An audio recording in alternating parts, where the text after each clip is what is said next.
There is a story buried so deep beneath the green hills of Britain that most people living there today have no idea it exists. Not in history books, not in school curricula, not in the tourist brochures handed out at Stonehenge or the Tower of London. It is a story written not in words, not in stone, not in the ruins of some long-dead civilization, but in something far more intimate, far more personal, and far more difficult to erase. It is written in blood. In the quiet chemical language of DNA, in the microscopic architecture of chromosomes that were shaped by events so ancient and so strange that when scientists first began to understand what they were looking at, some of them genuinely did not believe the results. The blood running through British veins, through the veins of people who consider themselves the most thoroughly documented, most historically analysed, most genealogically obsessed population on the planet, comes in part from a source that has no right to exist.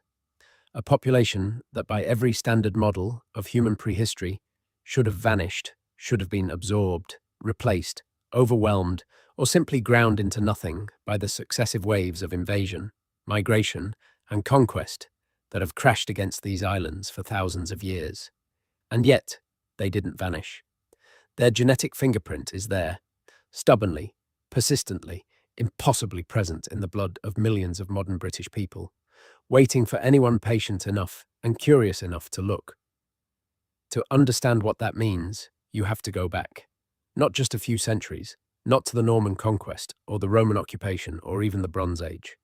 You have to go back to a time before Britain was Britain, before England was England, before any of the names and identities we attach to this small cluster of islands off the northwestern edge of Europe had any meaning at all.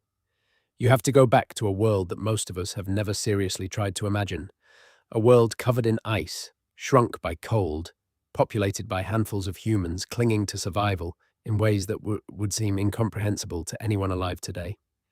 And then you have to ask a question that sounds deceptively simple, but turns out to be one of the most profound and unsettling questions in the entire history of human science. Who were the first people to walk on the land that would eventually become Britain, and where did they really come from? If you're watching this to fall asleep, that's exactly why I make these videos. Maybe subscribe and let me know, where are you right now and what time is it? Because the answer, it turns out, is not what anyone expected.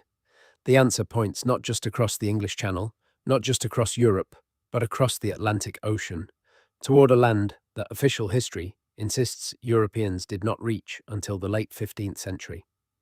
The answer points toward a genetic connection so strange, so stubbornly documented, and so thoroughly at odds with what we think we know about the ancient world, that it has divided archaeologists, geneticists, and historians into warring camps for decades.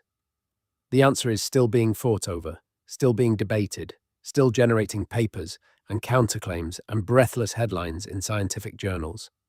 And at the center of all of it, at the beating heart of this mystery, is a population that shouldn't exist. Let's begin where the story actually begins, which is not where you might expect. Most histories of Britain start with the Romans, or perhaps the Celts before them, or the Bronze Age farmers who preceded the Celts. Textbook history tends to treat everything before those relatively recent layers as a kind of formless prehistoric fog, populated by unnamed, unindividualized primitives who don't quite count as real history yet. That framing is not just misleading, it is almost certainly backwards. The people who lived on this land before the Romans, before the Celts, before the farmers, before almost anyone, were not primitive in any meaningful sense of that word. They were anatomically modern human beings with the same cognitive capacity as you, the same emotional complexity, the same capacity for language and planning and grief and wonder. They simply lived in a world so different from ours that we struggle to hold it in our minds. 20,000 years ago, Britain did not exist as an island. It was not surrounded by the North Sea and the English Channel, because those bodies of water did not yet exist in their current form. The land that would become southeastern England was connected by a broad, flat expanse of land to what is now the Netherlands, Belgium, Denmark, and Germany. This lost territory, submerged beneath the southern North Sea, somewhere around 8,000 years ago as glacial meltwater raised sea levels, is now called Doggerland. It was not a barren wasteland. At its peak, it was a richly productive landscape of river valleys, wetlands, coastal estuaries, and upland plains teeming with game and edible plants. It was, by any reasonable estimate, one of the most productive hunting and gathering environments in the entire northern world, and it was populated. People lived on Doggerland for thousands of years. They hunted its aurochs and red deer, fished its rivers, gathered its shellfish and roots, built fires and camps and social lives and traditions that stretched back generations beyond counting. They were the Mesolithic people of northern Europe, and while we know relatively little about them in the specific detail, we know enough to understand that they were neither marginal nor simple. They were the masters of their world, as intimately familiar with their landscape as any people who have ever lived. And here is where the story begins to diverge from what any standard history of Britain will tell you. Because hidden within the genetic legacy of these Mesolithic people, these ancient inhabitants of the drowned lands and the glacial margins of northwestern Europe, is a signal that does not come from Europe at all. The field of ancient DNA analysis, which has been revolutionizing our understanding of human prehistory since the early 2010s, has in the last decade produced results from Mesolithic, British, and European skeletons that have repeatedly baffled researchers. When the genomes of some of Britain's oldest inhabitants are mapped and compared against the global database of human genetic variation, certain markers appear that point not east toward the Eurasian heartland, not south toward Africa, where all modern humans ultimately originated, but in a direction that the models of pre-Columbian human geography insist should be impossible. The direction is west, across the Atlantic. To understand why this is so startling, you need to understand something about the way human genetics works as a historical record. Every population that has ever existed has a unique genetic signature, a combination of inherited markers, mutations, and patterns of variation that reflects its unique history of where it came from, who it mixed with, how large or small it was at various points in time, and which of its ancestors survived catastrophic events that wiped out others. These signatures are not perfectly stable over long periods of time. They change as populations mix, as some lineages die out and others flourish, as geography and climate drive people apart or bring them together.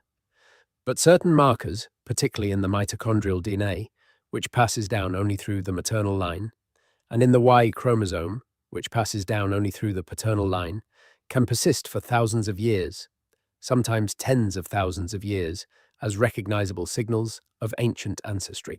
Among the mitochondrial haplogroups, which is the term geneticists use for the major maternal lineage families in the human species, one in particular has attracted an intense and increasingly uncomfortable scrutiny in the context of ancient British DNA. That haplogroup is known as X2, and the story of haplogroup X2 is one of the strangest and most contested stories in the entire science of human genetics. Haplogroup X is a relatively rare maternal lineage compared to the great sweeping haplogroups that make up the majority of Eurasian and African ancestry. It occurs at low frequencies across a wide geographic range, appearing in populations from North Africa through the Middle East, scattered across Europe into Central Asia. In most of these populations, it represents a small fraction of the total maternal ancestry, perhaps 1 or 2%, occasionally higher in isolated or founder populations. Its presence across such a wide area suggests that it is an old lineage, one that spread during or shortly after the initial dispersal of modern humans out of Africa. But the distribution of haplogroup X, and specifically its refined subbranch X2, contains an anomaly so striking that when it was first clearly documented in the late 1990s, the researchers who found it spent considerable time trying to convince themselves they had made an error. Because haplogroup X2 appears not only in European and Middle Eastern populations, it appears at frequencies far exceeding what chance migration or drift should produce among certain indigenous populations of North America. Specifically, it appears among the Algonquin-speaking peoples of the Great Lakes region, among the Ojibwe, the Algonquin, the Oneida, and several related groups. It appears among the Sioux. It appears in scattered distribution across a broad swathe of eastern and central North America, and it appears in ancient British and northwestern European populations from the Mesolithic period. The question this raises is not subtle. How does a maternal lineage that emerges in or near the Middle East, that appears in ancient European hunter-gatherer populations from before the agricultural era, also appear in indigenous North American populations who have been separated from Eurasia by the Atlantic Ocean for somewhere between 15 and 20,000 years? How do you get the same genetic fingerprint on both sides of the ocean, in populations with no known historical contact, separated by thousands of miles of open water? The official answer, the one that appears in most mainstream genetic papers, is that haplogroup X crossed into North America during the peopling of the Americas, traveling with the ancestors of modern Native Americans across the Bering Land Bridge during the late glacial period. This answer is technically possible. It cannot be ruled out with certainty, but it faces a serious problem, and that problem lies in the geographic distribution of haplogroup X in the Americas. If haplogroup X entered North America from the west, crossing from Siberia into Alaska via Beringia, then migrating south and east with the initial wave of American founders, you would expect to find it distributed with some reasonable frequency in western North America, in Siberia, in populations along the migration corridor. What you actually find is the opposite. Haplogroup X is essentially absent from Asian and Siberian populations. It is essentially absent from the Pacific coast populations of North America. It is essentially absent from Mesoamerica and South America. Instead, it appears at its highest frequencies in eastern North America, in the Great Lakes region, in the northeastern woodlands, precisely the part of the continent farthest from Siberia and closest to Europe. This distribution is not what you would expect from a westward migration. It is exactly what you would expect from an eastward one. The implications, if you follow them honestly and without flinching, are profound. They suggest the possibility of a transatlantic connection in the deep human past, a contact across the North Atlantic between populations of the ancient Old World and populations of the ancient New World, at a time when no such contact was supposed to be possible. They suggest that some portion of the ancestry of certain indigenous North American populations came not from Asia, not from the Siberian populations who gave rise to the majority of Native American ancestry, but from somewhere on the other side of the ocean. And they suggest, by extension, that some portion of what we call ancient British or Northwestern European ancestry carries the echo of a world that was far more connected, far more mobile, and far more strange than the maps we have drawn of the prehistoric past. This is not a fringe idea promoted by people who believe aliens built the pyramids. The haplogroup X2 distribution in North America has been confirmed and reconfirmed by multiple independent research groups using different methodologies and different sample sets. The anomaly is real. The data is real. What remains fiercely contested is the interpretation, and specifically, the question of how the connection happened. One hypothesis, the one that has attracted the most serious scientific attention while also generating the most controversy, is connected to a specific prehistoric technology and a specific window of time in which that technology was being used on both sides of the North Atlantic. That technology is the Solitrean tool tradition, a sophisticated stone-working culture that flourished in southwestern Europe, particularly in what is now France and the Iberian Peninsula, during the height of the last ice age, roughly between 22,000 and 17,000 years ago. And the window of time is the period known as the last glacial maximum, when ice sheets covered much of the northern hemisphere and the geography of the Atlantic was fundamentally different from what it is today. The Solitrean people were remarkable in ways that continue to astonish modern researchers. They produced stone tools of a quality and sophistication that was not equaled in Europe for thousands of years after their culture disappeared. They're joué by facially worked flint points, crafted through a technique of pressure flaking that requires an almost surgical understanding of how stone fractures, are objects of such refined craftsmanship that when they were first found in the 19th century, some early archaeologists refused to believe they had been made by hand at all. The precision is almost mechanical. The shapes are often not just functional, but genuinely beautiful, in ways that suggest an aesthetic sensibility operating well beyond mere utility. The Solutrean tradition lasted for roughly 5,000 years, flourishing during the harshest period of the last ice age, when the climate of southern Europe was cold, dry, and relentlessly demanding. The people who made these tools were not cowering in caves waiting for conditions to improve. They were active, wide-ranging, innovative, and apparently capable of behaviors and technologies that we are only beginning to appreciate. Among those potential technologies, according to the Solutrean hypothesis, was watercraft. Not the sophisticated wooden boats of the Bronze Age, not even the dugout canoes of the later Mesolithic, but some form of primitive seagoing capability, perhaps constructed from animal skins stretched over bone frames, perhaps using techniques derived from their demonstrated ability to work with organic materials in sophisticated ways. The hypothesis, developed in its most detailed form by archaeologists Dennis Stamford and Bruce Bradley, argues that Solutrean people, or their descendants, made contact with North America via a route along the edge of the Atlantic ice sheet, crossing from southwestern Europe to eastern North America in a series of short hops, using the glacial edge itself as a kind of highway. The argument is based on a confluence of evidence.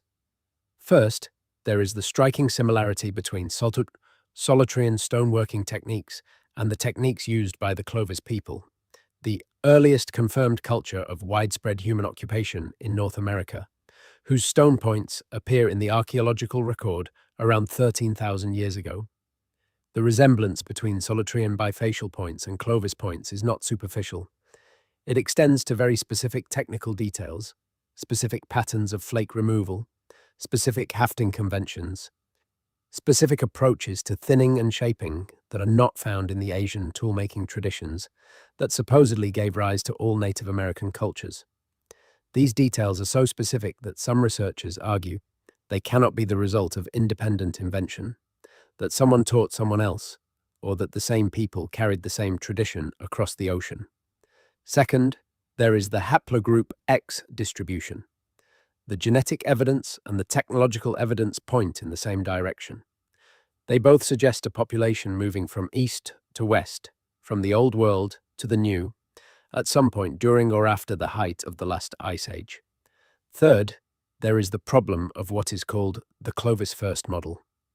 For much of the 20th century, the dominant view in American archaeology was that the Clovis people represented the first human occupation of the Americas, arriving via the Bering Land Bridge no earlier than about 13,000 years ago and spreading rapidly southward through a glacial corridor that opened between the Laurentide and Cordilleran ice sheets. This model had a satisfying elegance to it, and it was defended with considerable institutional force. But in the last 3 decades, mounting archaeological evidence has undermined it substantially. Sites across North and South America now show credible evidence of human presence well before 13,000 years ago. Some sites push plausible human occupation back to 15,000 years, others to 20,000, and a handful of highly contested sites suggest the possibility of even earlier dates. If humans were in the Americas before the Clovis tradition, then the question of where they came from and how they got there is genuinely open. And the possibility that some of those earliest Americans came not from Asia, but from the North Atlantic coastal ice edge begins to look less like a fantasy and more like a serious scientific question. But here is where the story becomes even more layered, because the Solutrean hypothesis, whatever its merits and whatever its problems, is not the only way to interpret the anomalous presence of haplogroup X in ancient British and North American populations. There is another possibility, one that involves a different route, a different period, and a people so completely lost to history that we don't even have a name for them, that everyone agrees on. To explore that possibility, you have to go back to Britain itself, back to the period immediately following the end of the last ice age, back to a time when the ice was retreating, the seas were rising, and the land that would eventually become the British Isles was being repopulated from the south and east by a wave of hunter-gatherers moving northward into newly available territory. We know from ancient DNA analysis particularly from work done on a skeleton found in Cheddar Gorge in Somerset, one of the oldest, relatively complete human skeletons ever found in Britain, that the earliest post-glacial inhabitants of Britain were not fair-skinned, blue-eyed northern Europeans in the way we might naively picture them.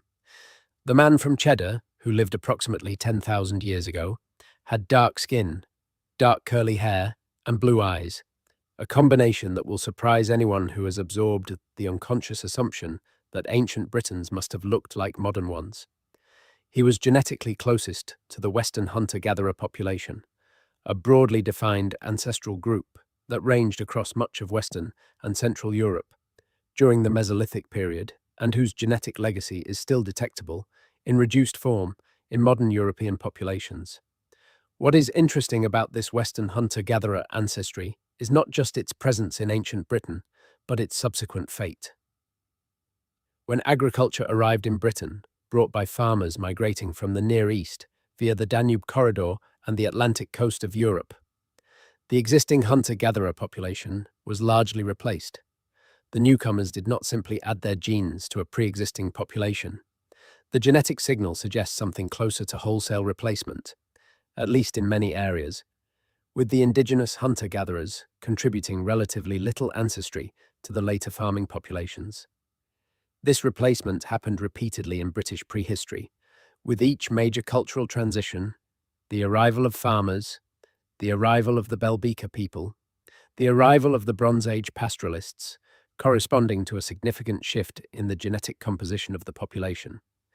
By the time of the Bronze Age, the genetic profile of Britain looked quite different from what it had been in the Mesolithic. The Western hunter-gatherer ancestry that had characterized the earliest British inhabitants had been diluted to a relatively small fraction of the total. The population that lived in Britain at the dawn of the historical period was substantially descended from Near Eastern farmers and steppe pastoralists, with only a residual contribution from the original Mesolithic inhabitants. But the residual contribution is there, and within that residual contribution, within that faint echo of the original indigenous British population, certain genetic markers appear that are deeply interesting, including, in some ancient samples, signatures that point toward haplogroup X. Now, this is where the story becomes genuinely complex, because there are multiple possible interpretations of what this means, and none of them can be definitively ruled out on current evidence. One interpretation is that the haplogroup X signal in both ancient Europeans and North American indigenous populations simply reflects a shared common ancestry from a much earlier period, a Paleolithic population, somewhere in the Middle East or Central Asia, that was ancestral to both the people who would eventually reach northwestern Europe and the people who would eventually reach North America via Beringia, and that the apparent geographic anomaly in the North American distribution of X2 is an artifact of sampling and the loss of intermediate populations. This is the most conventionally accepted interpretation, and it is the one that requires the fewest assumptions about things we don't already know happened.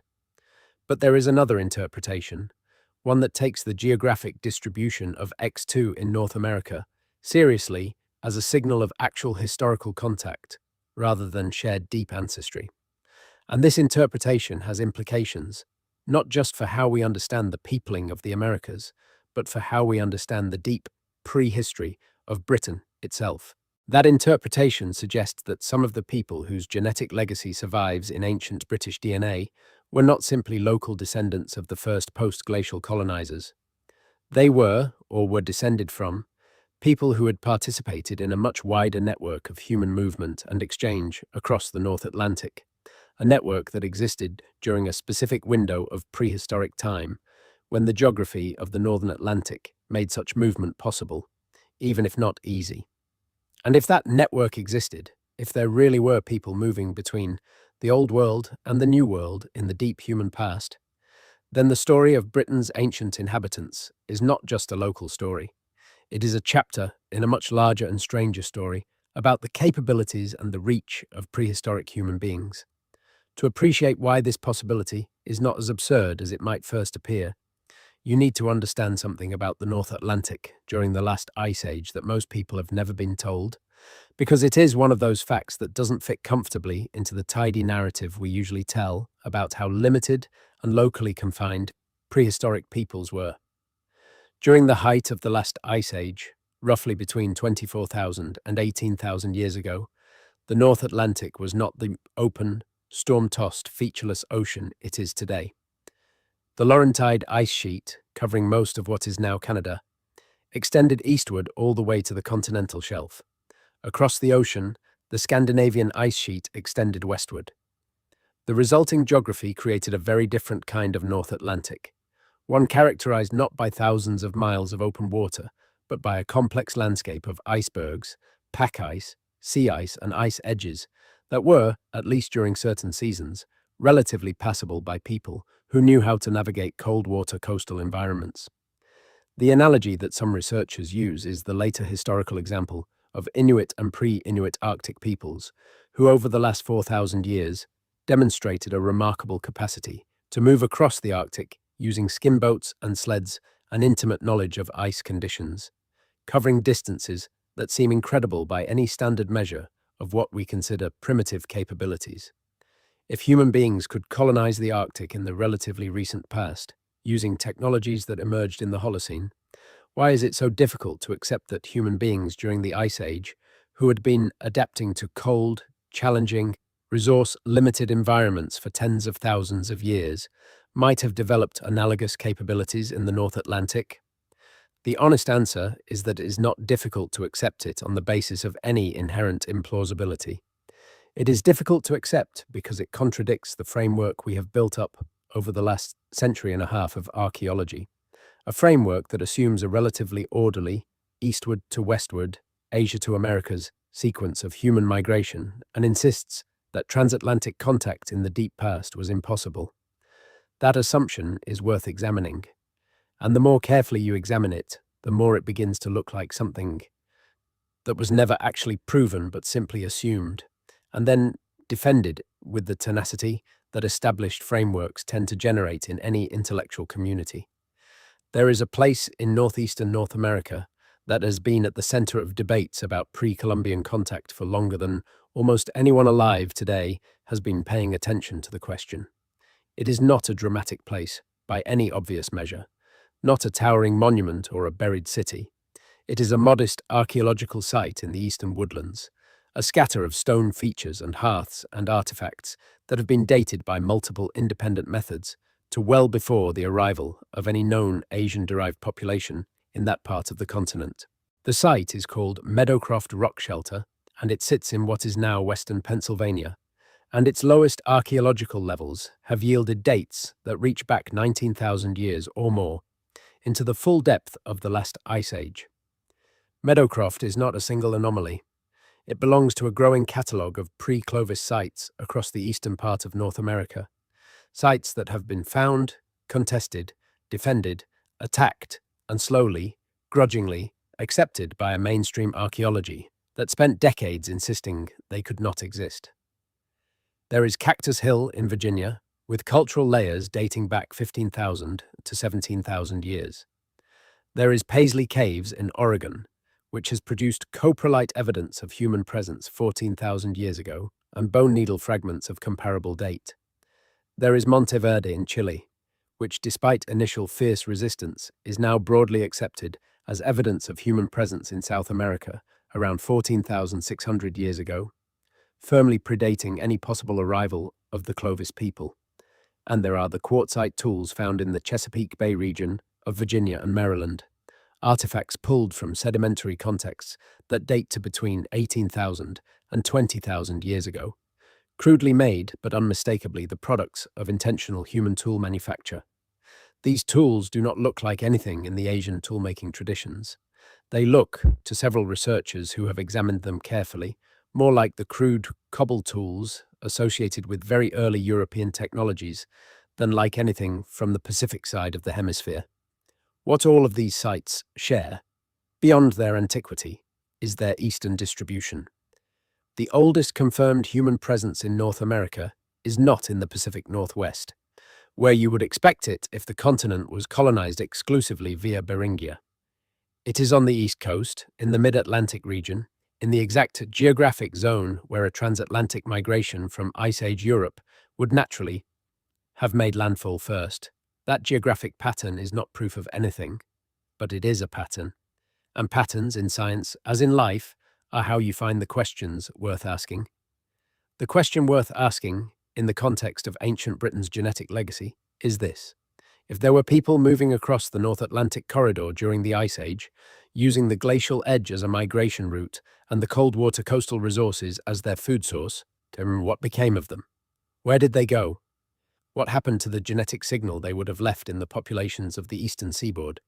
And what became of their counterparts on the European side, the people who might have been both the source population for any such migration and the recipients of genetic influence flowing in the other direction?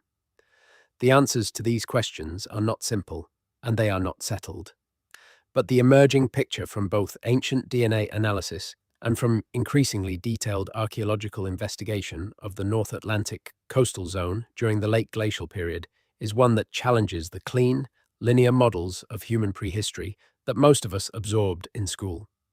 On the European side of the equation, the story of the post-glacial repopulation of Britain is itself more complex than the simple narrative of northward migration from Iberian and Franco-Cantabrian refugia during the warming period after the last glacial maximum. There is growing evidence that the process was not simply linear, not simply a movement of people following retreating ice northward, but rather a complex series of population replacements, admixtures, and movements that unfolded over thousands of years in ways that we are only beginning to map. One of the most striking findings from ancient DNA research on Mesolithic European populations is the evidence for a genetic discontinuity in Western Europe around 9,000 years ago, roughly coinciding with the flooding of Doggerland and the final separation of Britain from the continent. Before this event, the genetic profile of the Western European hunter-gatherer populations shows considerable homogeneity, suggesting a broadly connected population spread across what is now coastal France, Belgium, the Netherlands, and the submerged lowlands of Doggerland. After this event, the genetic profiles of isolated populations on either side of the new coastlines begin to diverge, as the flooding that created the English Channel and the North Sea also created the geographic barriers that would begin to differentiate previously continuous populations. Among the isolated populations that emerge on the British side of this new geography is one that, in its mitochondrial DNA profile, retains a higher than expected frequency of certain unusual lineages that are not well explained by the simple model of migration from Iberian or Southern European refugia.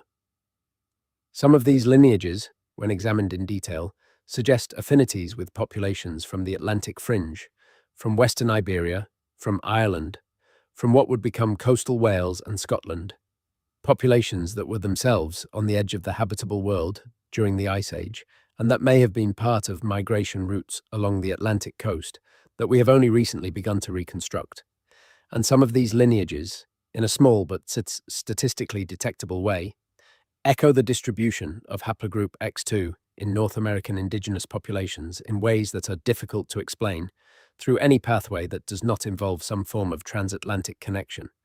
This is not to say that ancient Britons were crossing to America in skin boats. The simplest and most scientifically conservative interpretation of the haplogroup X data is still probably the one that invokes deep common ancestry rather than recent contact.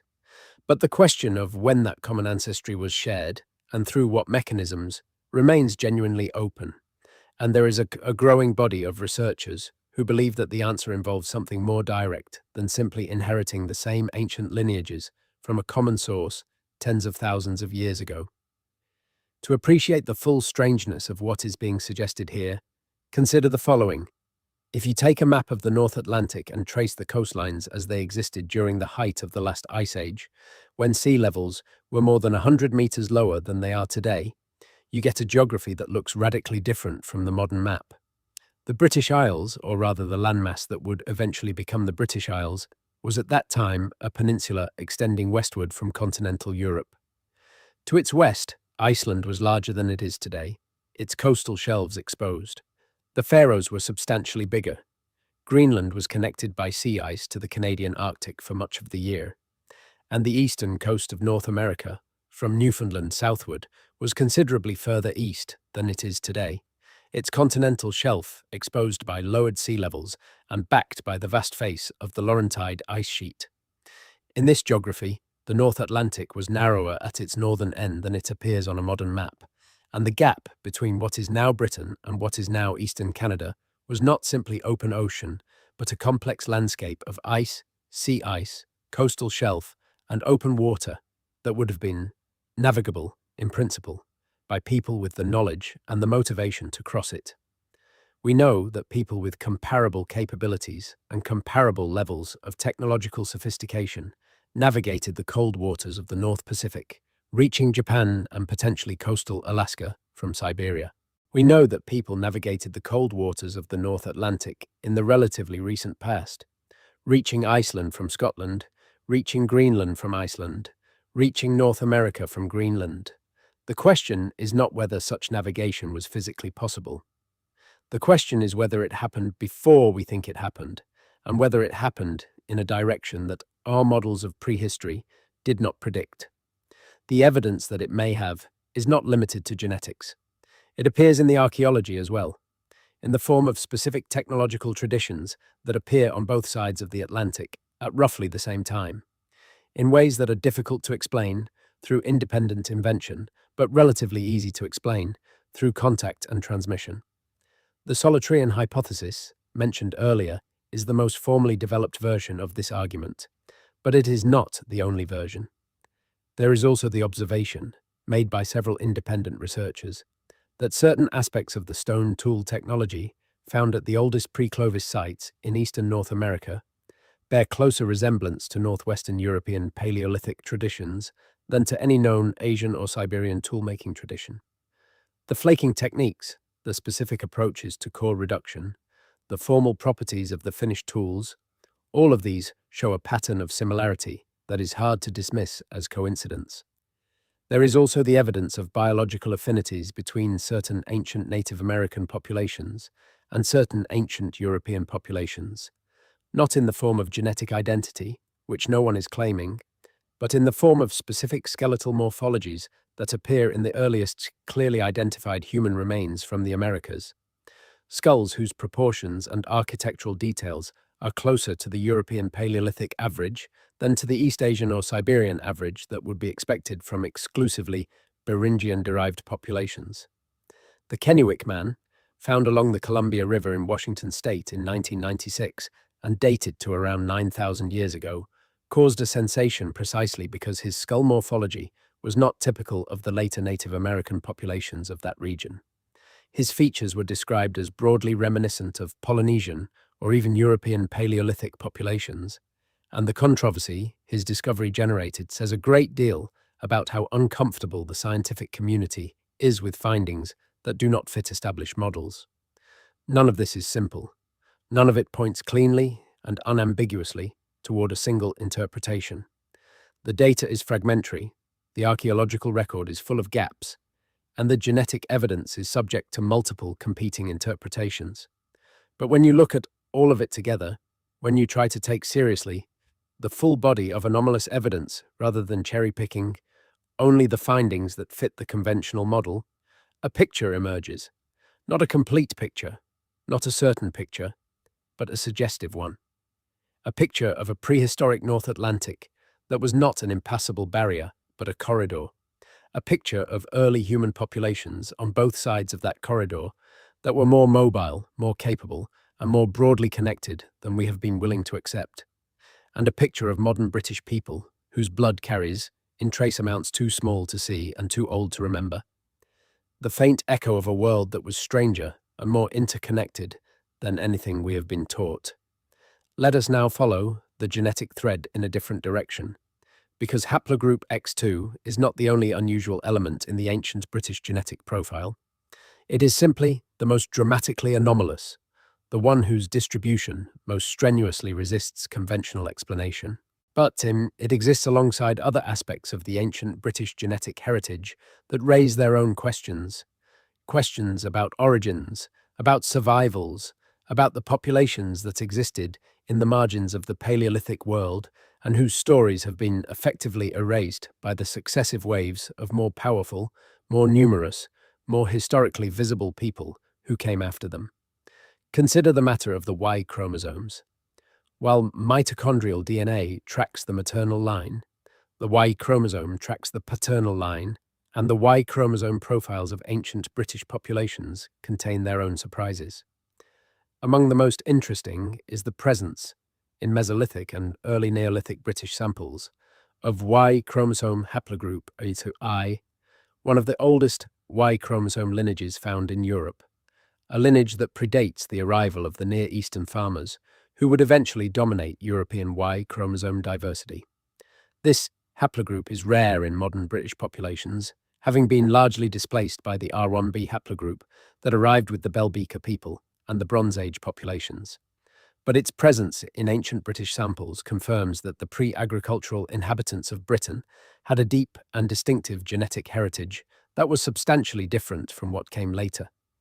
The Y chromosome profile of the modern British population is dominated by R1b, which accounts for roughly 60 to 70% of all male lines in most of England and much of Scotland and Wales, and which arrived in Britain relatively recently, within the last 4,000 to 5,000 years, carried by the Bronze Age migrations from the Eurasian steppe. Beneath that dominant layer, in smaller proportions, that vary significantly by region, are older lineages, including I1 and I2, which represent the descendants of the pre-agricultural European hunter-gatherers, and R1a, which was brought by later migrations from the east. But there is also, in some regional British populations, particularly in the far north and west, a Y chromosome profile that does not fit neatly into any of these European lineages. A profile that sits outside the main clusters of European Y chromosome variation in ways that continue to puzzle geneticists. Some of these outlier profiles have been tentatively linked to the deepest layers of the Mesolithic population, to people who were already in Britain before the Doggerland flooding, people who had been in the Atlantic fringe of Europe since before the last glacial maximum, and who had been isolated enough by the geography of the Ice Age to develop a distinctive genetic identity. These people are sometimes called the Atlantic fringe population, and they are one of the great ghost populations of European prehistory, present in the genetic record, but almost entirely absent from the archaeological one, or rather, present in an archaeological record that we have not yet learned to read with sufficient sophistication to reconstruct their story with any confidence. The Atlantic fringe is a term that covers a geographic zone stretching from the tip of Morocco in the south to the Shetland Islands in the north, taking in the western coasts of Iberia, France, Ireland, Britain, and Scandinavia. This is the edge of Europe, the place where the continent runs out and the ocean begins, and for much of the last 40,000 years, it has been characterized by a kind of biological and cultural conservatism that has preserved traces of very ancient human presence in ways that the more central and accessible parts of the continent have not.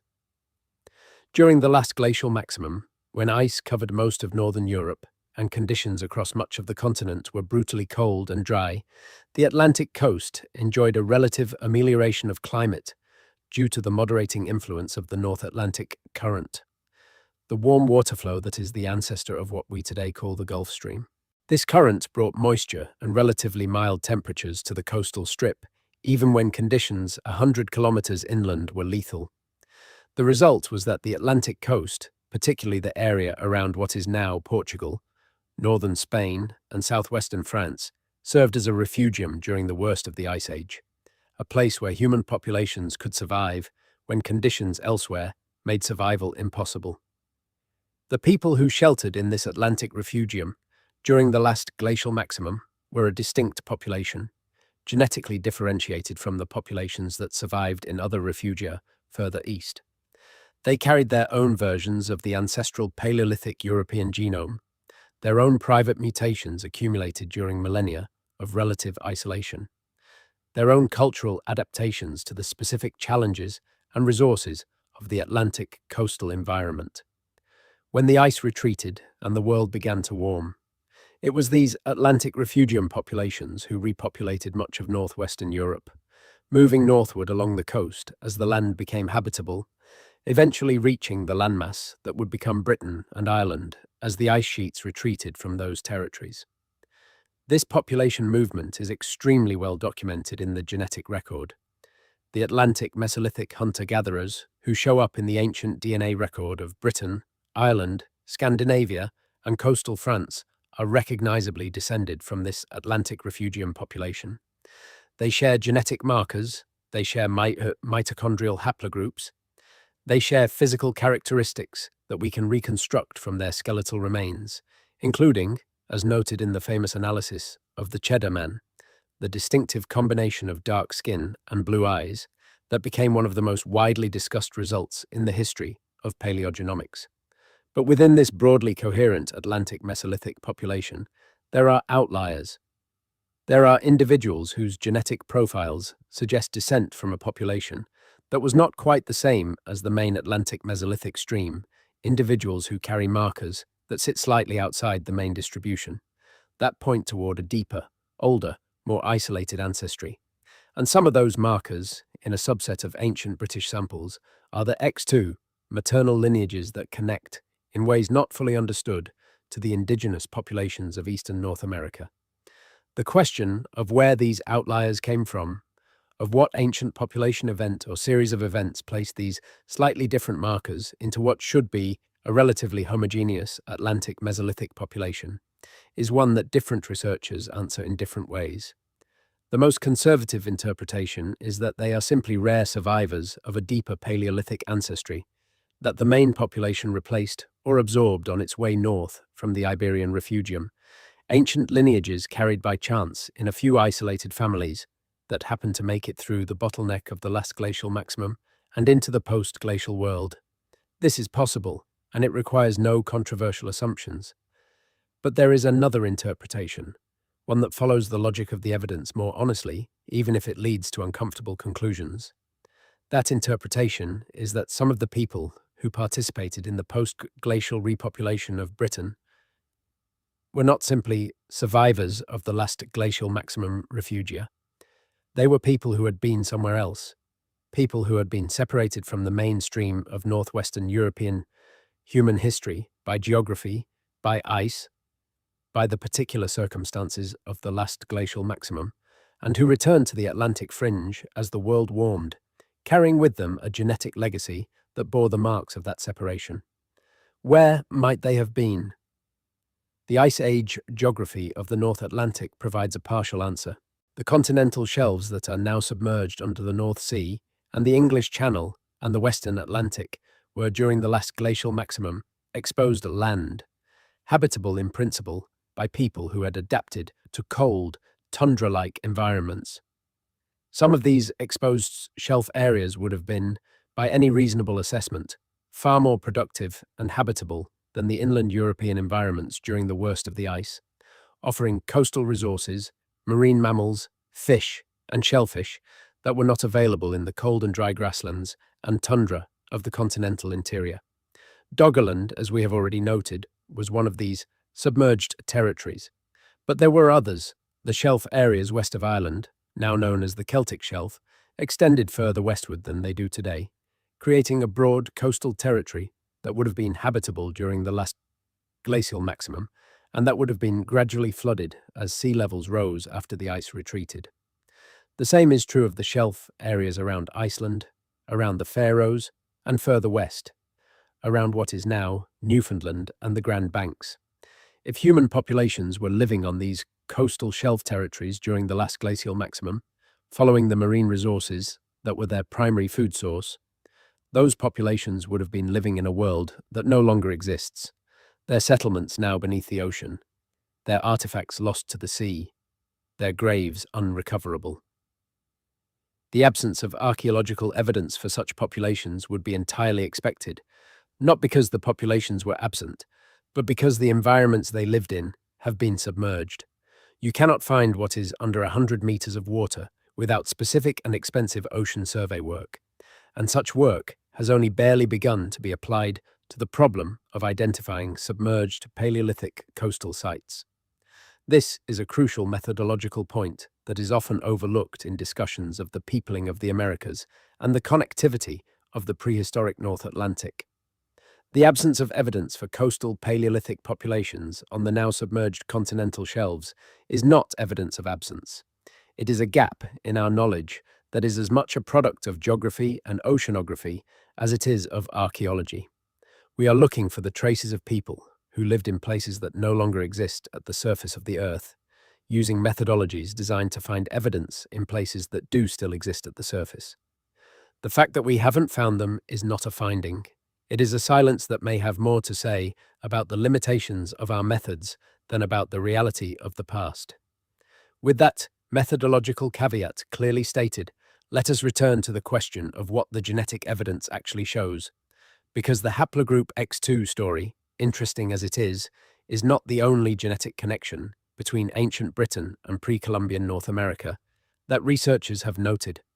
There are others, subtler ones, that have received less attention in the popular literature, but that are equally puzzling to the specialists who work with them. One of the most intriguing is the presence of certain specific mitochondrial mutations within haplogroup U5, one of the most ancient and widespread Mesolithic European maternal lineages, that show unusual affinities with specific North American indigenous populations. Haplogroup U5 is ancient in Europe, present in Paleolithic European samples from as early as 30,000 years ago, and it is among the lineages that have been most consistently identified in ancient British Mesolithic samples. It is also present in very low frequencies in certain indigenous North American populations, where its presence has been explained, as with haplogroup X, by invoking a common ancestor in the pre-Beringian founding population. But some researchers have pointed out that the specific variants of U5 found in North American indigenous populations are more similar to the Northwestern European variants than to the Central Asian variants that would be expected if the lineage entered the Americas via Beringia. This finding has not received the same level of attention as the X2 anomaly, partly because the frequencies involved are so low as to be within the margin of error for most studies, and partly because U5 is so broadly distributed across Eurasia that any specific geographic attribution of its North American variants requires a degree of precision that current methods cannot reliably provide.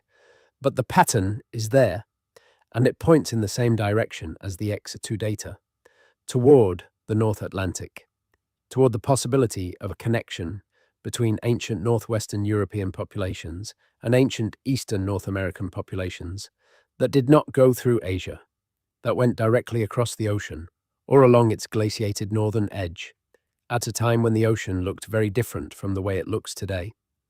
The magnitude of this connection, assuming it was real, should not be overstated. The X2 and U5 signals in North American indigenous populations are small, representing a minority of the total ancestry. The primary ancestry of all known Native American populations is unambiguously derived from the Asian founding population that crossed Beringia. The Solitrean or Atlantic component, if it existed, contributed perhaps a few percent of the total ancestry of certain Eastern North American populations, not more. It is a ghost signal, a whisper in the genome, easy to miss and easy to misinterpret. But whispers can be historically significant. The genetic contribution of a few percent represents real people, a real population that arrived at a real time and mixed with the already present American population, to leave traces that survived in the DNA of their descendants. Even a small founding population, if it arrived at the right moment and mixed with the right pre-existing groups, could leave a genetic signal that persists for thousands of generations. The question is not whether the signal is large, but whether it is real. And an increasing number of researchers believe that it is. Now let us follow the story in yet another direction, because the questions raised by the genetics do not exist in isolation. They are part of a broader set of questions about the nature of ancient British culture and identity, questions that have been asked from a very different angle by archaeologists, anthropologists, and historians working on the evidence from standing monuments, burial practices, astronomical alignments, and symbolic systems. Because there is something else about ancient Britain, something that has nothing directly to do with genetics, but that bears on the same fundamental question of where this culture came from and how it relates to the wider world of its time, and that something is the architecture. Britain, more than almost any other territory of comparable size in the world, is covered in prehistoric monuments.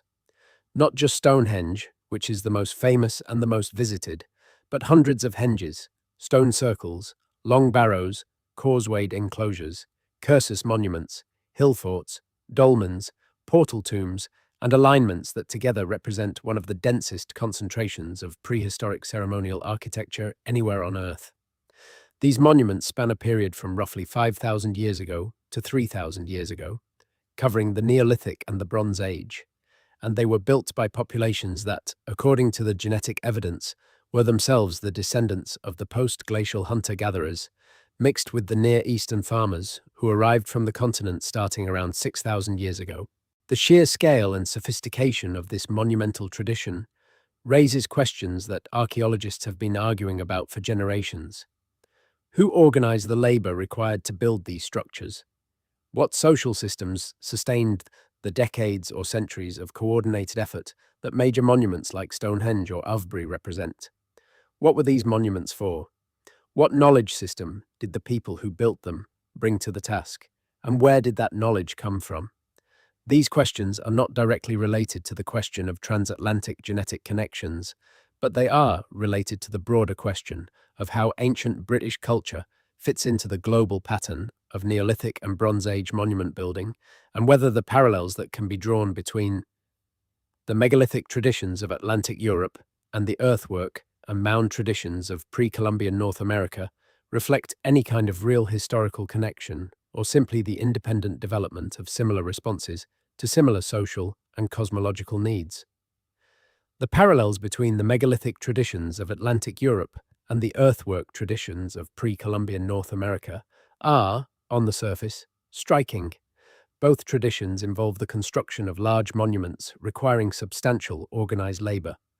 Both involve astronomical orientations, alignments with solstices and equinoxes and lunar standstills. Both involve the prominent placing of human burials within or adjacent to monumental structures. Both appear to have served functions related to the marking of territory, the commemoration of ancestors, and the performance of cosmological rituals. The Hopewell culture of the Ohio Valley, which flourished between roughly 2,000 and 1,500 years ago, produced earthwork complexes of staggering scale. The Newark earthworks in Ohio, which survive only in fragmented form today due to agricultural and urban development, originally covered more than 4 square miles and included circles, squares, and octagons of earthen walls up to 12 feet high, connected by miles of earthen avenues. The entire complex was designed with a precision that still impresses modern engineers, incorporating geometric relationships that required sophisticated astronomical knowledge and surveying skills to implement. The Hopewell people knew the lunar cycle with sufficient precision to incorporate it into their earthwork geometry, tracking the 18-and-a-half-year cycle of the lunar standstill in a way that required multi-generational observation and record-keeping. The parallel with the Neolithic monument builders of Atlantic Europe is not exact. The specific forms are different, the materials are different, the cultural contexts are different in important ways, but the level of astronomical knowledge, the organizational sophistication, the symbolic investment in the landscape, and the ritual significance of human burial within monumental architecture are all strongly reminiscent of the Atlantic megalithic tradition. And the Hopewell culture drew on raw materials from a trade network that extended from the Gulf of Mexico to the Great Lakes, incorporating obsidian from the Yellowstone region, copper from the Upper Great Lakes, mica from the Appalachians, and marine shells from the Atlantic coast. It was not an isolated local culture. It was a node in a network of exchange that spanned eastern North America. This is relevant to the question of ancient British connections because the populations whose mitochondrial DNA most strongly echoes the X2 signal in connection with ancient Britain are precisely the populations of the Great Lakes and northeastern woodland regions, the ancestral territories of the Algonquin, the Ojibwe, and related peoples who were geographically positioned in the heartland of the Hopewell trade network and who later, in the historical period, would be among the peoples of the eastern seaboard who made the first sustained contact with European explorers and colonists. Whether this geographic overlap is coincidence or signal is impossible to say with confidence on current evidence.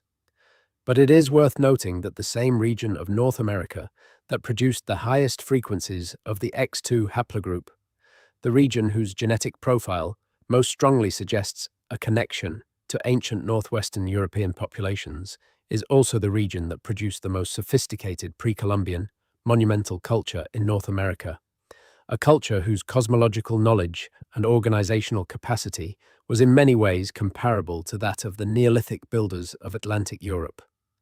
These parallels have been noted by various researchers over the years, typically in the context of arguing either for diffusionism, the idea that cultural similarities across wide geographic distances reflect historical contact rather than independent invention, or against it. The mainstream archaeological position for most of the 20th century was strongly anti-diffusionist, insisting that the similarities between Old World and New World cultures reflect the universality of human problem-solving rather than any form of historical connection. But this position has been qualified in recent decades as the growing evidence for pre-Columbian contact, not just the Viking settlement at Lonso Meadows in Newfoundland, which is now firmly established, but potentially much earlier connections supported by various forms of evidence, has made categorical anti-diffusionism increasingly difficult to defend. The Viking connection is worth pausing on because it is the one form of pre-Columbian transatlantic contact that is both firmly established and officially recognized, and because its history illustrates very clearly how reluctant mainstream scholarship has been to accept evidence of connections that challenge the established narrative. For most of the 20th century, the idea that Norse voyagers had reached North America before Columbus was treated by academic historians with the same skepticism that greets claims about Solutrean or Ice Age transatlantic connections today. The Vinland sagas, the medieval Icelandic narratives that describe Norse expeditions to a land west of Greenland around the year 1000, were treated as legendary embellishments, as saga literature rather than historical record, until the excavation of Lonso Meadows in Newfoundland in the 1960s produced unambiguous physical evidence of a Norse settlement that matched the general description of the sagas in multiple specific details. The lesson of Lonso Meadows is not simply that the Vikings got to America. It is that the reluctance of scholars to accept evidence of connections that challenge established narratives can persist long after the evidence has become substantial, and that physical evidence of extraordinary historical events can sit unexplored or misinterpreted for decades before the interpretive framework shifts enough to accommodate it. The lesson applies with equal force to the question of deeper, older transatlantic connections. The absence of a currently acknowledged Lonso Meadows equivalent for Ice Age connections does not mean that no such connections existed. It means that we have not yet found the physical evidence, or have not yet recognized it for what it is. And there is another dimension to the story of ancient Britain that needs to be explored, one that takes us not across the Atlantic, but deeper into the existing British landscape, to a question about the people who were already here when recorded history begins. Because the genetic story of ancient Britain is not just about what came from outside, it is also about what survived inside, about the populations who managed to persist through the successive waves of replacement and displacement that characterize British prehistoric demographics, and about what their survival tells us about the nature of the past. The genetic evidence for the modern British population, mapped in extraordinary detail by studies such as the People of the British Isles project, published in 2015, reveals a geographic structure within Britain that is far more ancient than any historical boundary or political division.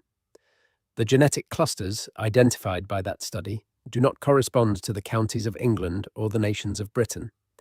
They correspond to much older boundaries that were established by the geography of the post-glacial world, by the river valleys and mountain ranges and coastal inlets that channeled and separated human populations long before the concepts of England, Scotland, or Wales existed. Among the most striking findings of the People of the British Isles study is the identification of a genetic cluster in North and West Wales, in Western Scotland, and in parts of Ireland that shows greater than average similarity to the ancient Mesolithic European hunter-gatherer profile, less dilution by the Near Eastern farmer ancestry that dominates most of lowland Britain, and a higher than average frequency of certain lineages that are rare in central and eastern England. This cluster appears to be the surviving remnant of the original post-glacial British population, the people who were here before the farmers arrived, preserved in the geographic margins of Britain, precisely because those margins were less accessible, less attractive to agricultural colonizers, and therefore less thoroughly replaced by the incoming farming populations. These are the people from whom the haplogroup X2 signal, such as it is, appears most frequently in modern British population studies. They are the modern descendants of the Mesolithic British, the people whose ancestors crossed from the continent in the millennia after the last glacial maximum, who lived here through the transition from the Mesolithic to the Neolithic, who were partially displaced but never completely erased by the farmers, and who now persist in the genetic margins of the British population, carrying in their mitochondria and their Y chromosomes the traces of an ancestry that stretches back further than almost anyone has been willing to look.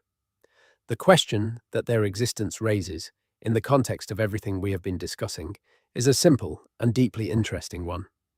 When those Mesolithic British people arrived here from the Atlantic refugia of southwestern Europe, 12,000 or 10,000 or 8,000 years ago, what did they bring with them?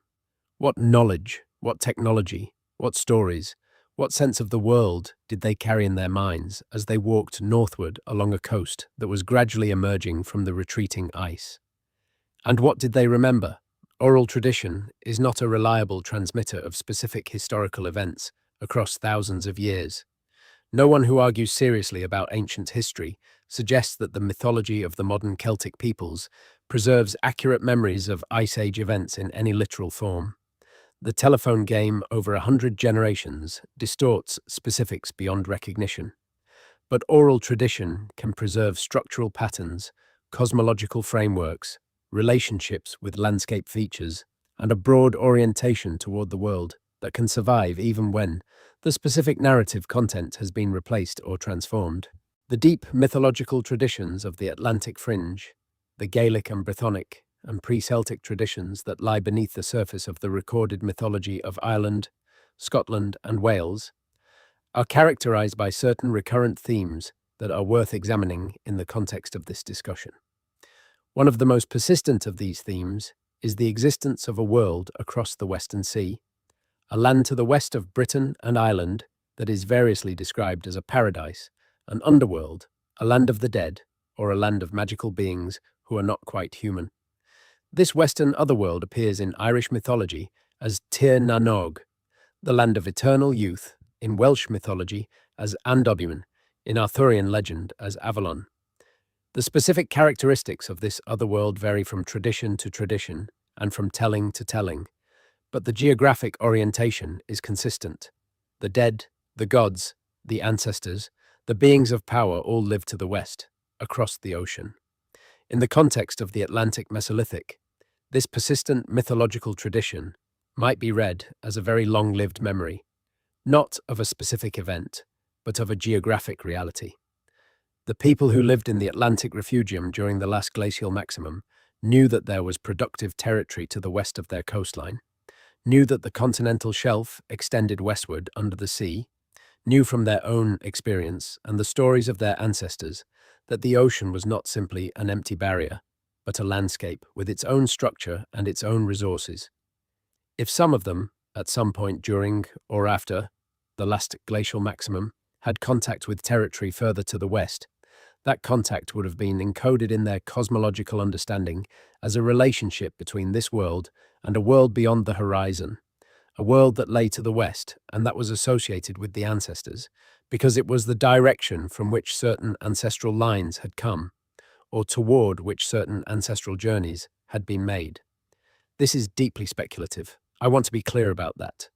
The suggestion that the Celtic mythological theme of the Western otherworld preserves a memory, however transformed and attenuated, of actual transatlantic contact or awareness, is one that no serious mythologist or archaeologist would advance as anything other than a possibility, a hypothesis to be held lightly rather than asserted confidently. But it is not an absurd suggestion, and it is not entirely without parallel. There are other cases in the ethnographic and archaeological record where mythological traditions have been shown to preserve, in heavily transformed narrative form, memories of specific historical events or geographic realities that occurred long before the recorded history of the culture in question. The Aboriginal Australian stories about the flooding of coastal territories, mentioned in passing earlier in this discussion, are the most clearly documented case. These stories have been shown through geological and oceanographic research to preserve accurate information about sea level changes that occurred between 7,000 and 12,000 years ago, changes that reshaped the coastlines of Australia in ways that are specifically described in certain traditional narratives. The stories are not literal accounts of historical events in the way that a newspaper report is a literal account. They are mythologically transformed narratives that encode geographic and environmental information in a symbolic register that is recognizable as memory of real events only when you know what to look for. But the information is there, and it has been there for thousands of years. Is it too much to ask whether something similar might be true of the Atlantic fringe mythologies of the British Isles? Whether the persistent orientation toward a Western otherworld, a world across the sea that is associated with ancestors and with mystery and with the origin of certain special lineages, might encode something of a similar nature, a memory, however transformed and symbolic, of the actual relationship between the Atlantic populations and the world that lay to the west of their coastline. The honest answer is that we cannot know, not with the evidence currently available. But the question is worth asking, and it is a question that researchers working at the intersection of genetics, archaeology, and oral tradition are beginning to take more seriously than they once did. There is a man whose story sits at the intersection of all these threads, a man who is not a genetic sample or an archaeological artifact, but a named historical figure, a person who existed in the full light of recorded history and who nonetheless points, in ways that are still not fully understood, toward the deeper questions we have been exploring. His name was Pytheas, and he was a Greek geographer and explorer from the city of Massalia, which is now Marseille in southern France, and he lived in the 4th century BCE, roughly 300 years before the birth of Christ. What makes Pytheas relevant to this story is what he did in approximately 395 BCE. He sailed north from the Mediterranean, through the Strait of Gibraltar, and along the Atlantic coasts of Iberia and Gaul, and eventually reached Britain, which the Greeks knew about only vaguely, as a distant island somewhere to the north producing the precious tin that fueled the Bronze Age economy of the Mediterranean world. Pytheas not only reached Britain, he circumnavigated it, travelling around the island and gathering geographical and ethnographic information that he recorded in a work called On the Ocean, which was subsequently dismissed by many of his contemporaries as fantasy, and which survives today only in fragments quoted and criticized by later ancient authors. The fragments of On the Ocean describe a journey of remarkable scope. Pytheas recorded the tidal patterns of the Atlantic, the movements of ocean currents, the behavior of pack ice in the far north, and the existence of a land he called Thule. 6 days' sail north of Britain, where the sun barely set in summer, where the sea was thick and congealed like a jellyfish, where land and sea and sky blended together in a white, undifferentiated mass. Modern scholars debate what Thule corresponds to geographically. Candidates include Iceland, Norway, and the Faroe Islands, but the description of a place where the sea is thick and the sun barely sets suggests Iceland most plausibly. And if Pytheas reached Iceland in the 4th century BCE, he was doing so with an awareness of the North Atlantic geography that implies a navigational tradition in the Atlantic fringe of Europe that was both sophisticated and ancient. But it is not the specific identification of Thule that matters most for our purposes. What matters is the implication of Pytheas's journey for the question of Atlantic maritime capability in the pre-Roman world. If a Greek merchant geographer from Massalia could sail to Britain and beyond in the 4th century BCE, using the information about currents and tides and navigation that was available to him from the existing traditions of the Atlantic coastal peoples, then The Atlantic coastal peoples themselves clearly had a navigational tradition of considerable sophistication, one that had been developed over a long preceding period.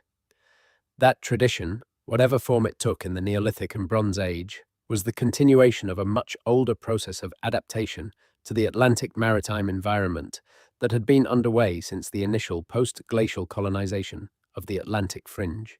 The people who eventually built the megalithic monuments of Atlantic Europe, who aligned their great stones to the movements of the sun and the moon, who traded across the waters between Ireland and Wales and Cornwall and Brittany and Iberia, who maintained cultural and genetic connections across the entire length of the Atlantic fringe throughout the Neolithic and Bronze Age.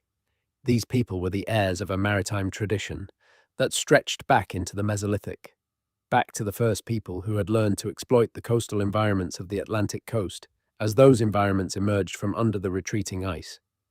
And if that maritime tradition was ancient enough, sophisticated enough, and persistent enough to have produced, by the Bronze Age, a level of Atlantic navigation capable of sustaining trade networks stretching from Ireland to Iberia, then the question of whether an earlier phase of that same tradition might have extended further west, to Iceland, to Greenland, to the North American coast, is not an absurd one. It is a question about degree, about how far back and how far west the existing capability extended, rather than a question about whether the capability existed at all. The existing capability clearly existed. The only question is its extent. And here we arrive at a moment that requires stepping back from the genetic and archaeological evidence and considering the question from a different angle. Because there is a dimension to this story that neither genetics nor archaeology can address directly, but that is nonetheless real and important. It is the dimension of human motivation. Why would anyone cross the North Atlantic in the Paleolithic? What possible motivation could drive people to make what would have been, by any measure, an extraordinary and dangerous journey into unknown territory? This question is often posed rhetorically by skeptics of the transatlantic contact hypothesis, as if the absence of an obvious modern motivation renders the journey implausible. But this assumes that prehistoric humans were motivated by the same things that motivate modern humans in their everyday lives, that they sat at home calculating costs and benefits and concluded that a transatlantic voyage was not a sensible use of their time. This assumption is almost certainly wrong. The people who colonized Iceland and Greenland in the Viking Age were not motivated primarily by rational economic calculation. They were motivated by a complex mix of social pressure, family obligation, the specific cultural values of Norse society that placed extraordinary emphasis on exploration and personal prowess, and the structural dynamics of a society in which the sons of established farmers who could not inherit land were under strong pressure to seek their fortunes elsewhere. These motivations were specific to a specific historical moment, but they illustrate a general principle. Human beings have always had strong motivations for long-distance movement that go well beyond simple economic calculation, including social competition, resource scarcity, environmental pressure, and the specific cultural values of their societies at particular historical moments. For the Solitarian people, living on the margins of survival during the last glacial maximum in the refugia of southwestern Europe, the motivations for following the ice edge westward might have included very simple things. Food, the rich marine resources of the cold water upwelling zones along the glacial edge, the presence of seals, walruses, and migratory fish that existed in abundance along the ice margins and that provided exactly the kind of rich, calorie-dense food that cold environment peoples need to survive. Following those resources westward along the ice edge would not have required any particular intention to reach a new continent. It would simply have required following the food. People who live by hunting and gathering in cold environments are mobile by necessity. They follow the resources that sustain them. A group of Ice Age coastal hunters following a migration of seals or fish along the North Atlantic ice edge might have traveled hundreds of miles without any awareness that they were approaching a continental landmass, and might have made landfall in what is now eastern Canada, simply by following their prey until the ocean was replaced by coastline. This is how many of the great prehistoric migrations probably happened, not as intentional expeditions with geographic goals, but as an accumulation of resource-following decisions made by people who were simply trying to keep themselves alive. And once a human group had made landfall on the other side of the Atlantic, even if entirely by accident, the process of establishing a new population would have begun.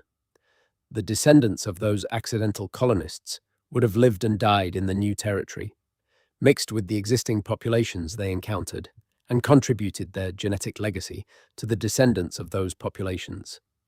Their specific origin story would have been transformed within a few generations into myth and oral tradition, and within a few more generations might have been entirely forgotten as a literal historical memory, even as it persisted in the symbolic language of cosmology and ritual.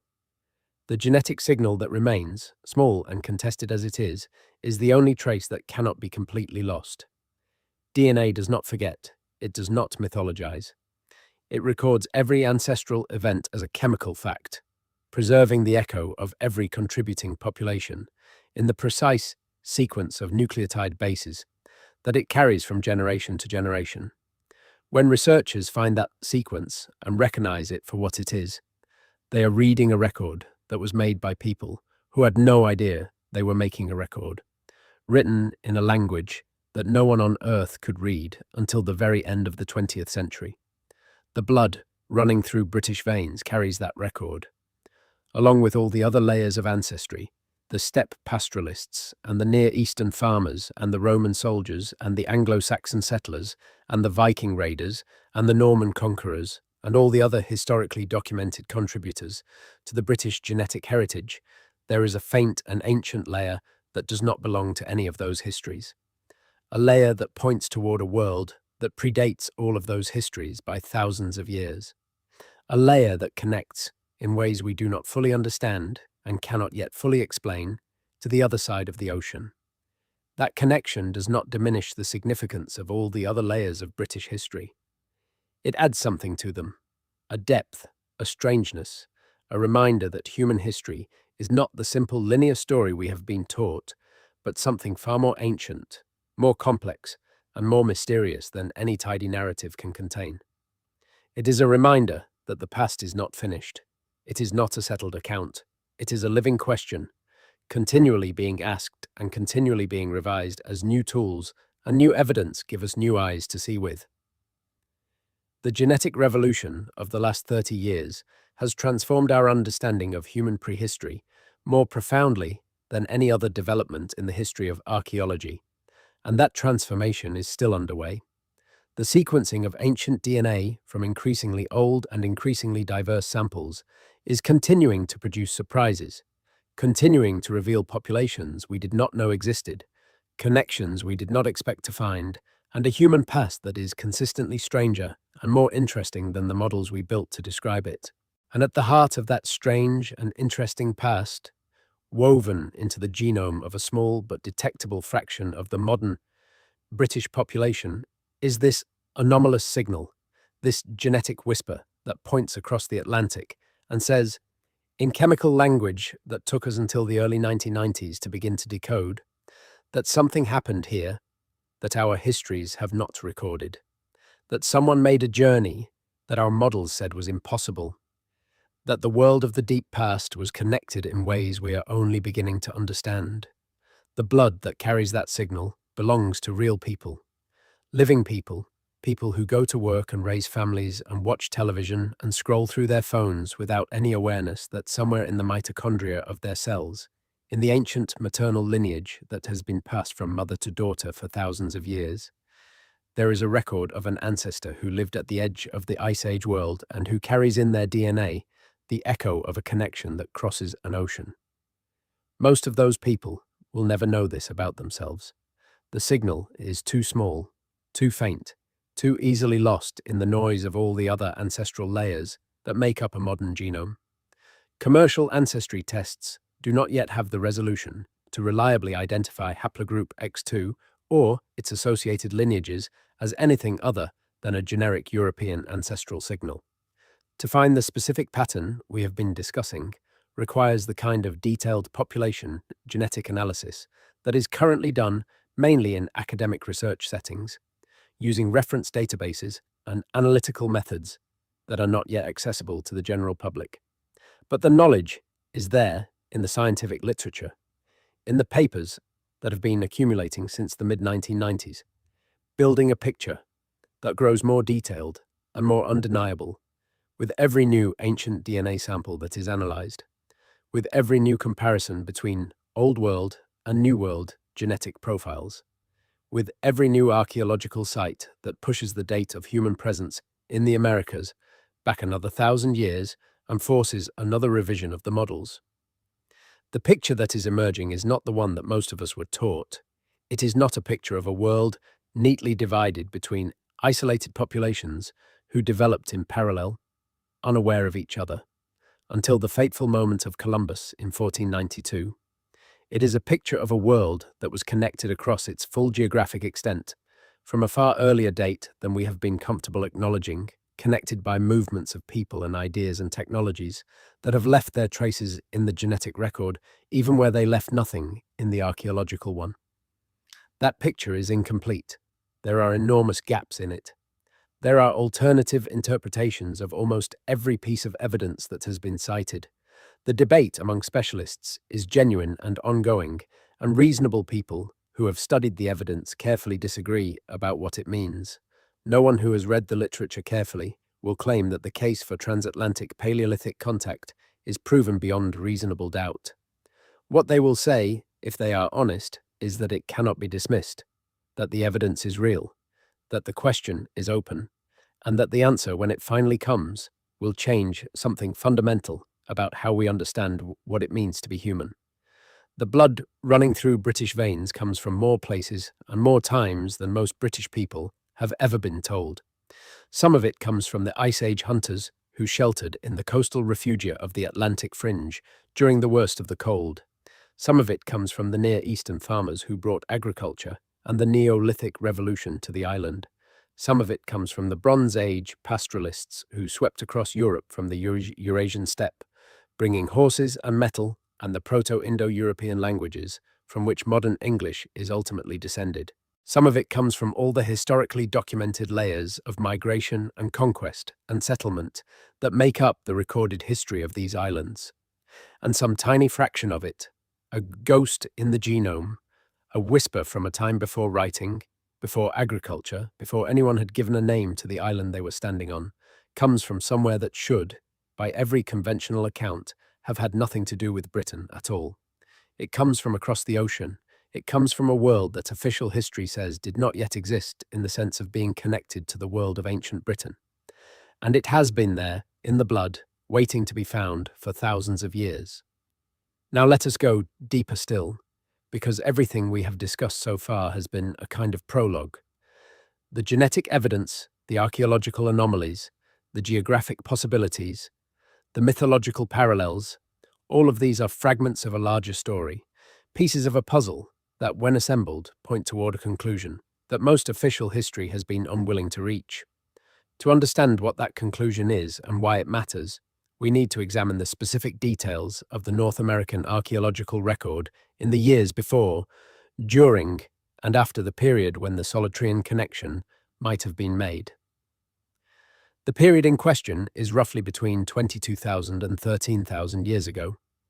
This is the span that takes in the height of the last glacial maximum, the beginning of the climatic amelioration that eventually ended the Ice Age, and the emergence of the Clovis culture, which for decades was considered the definitively first widespread human culture in the Americas.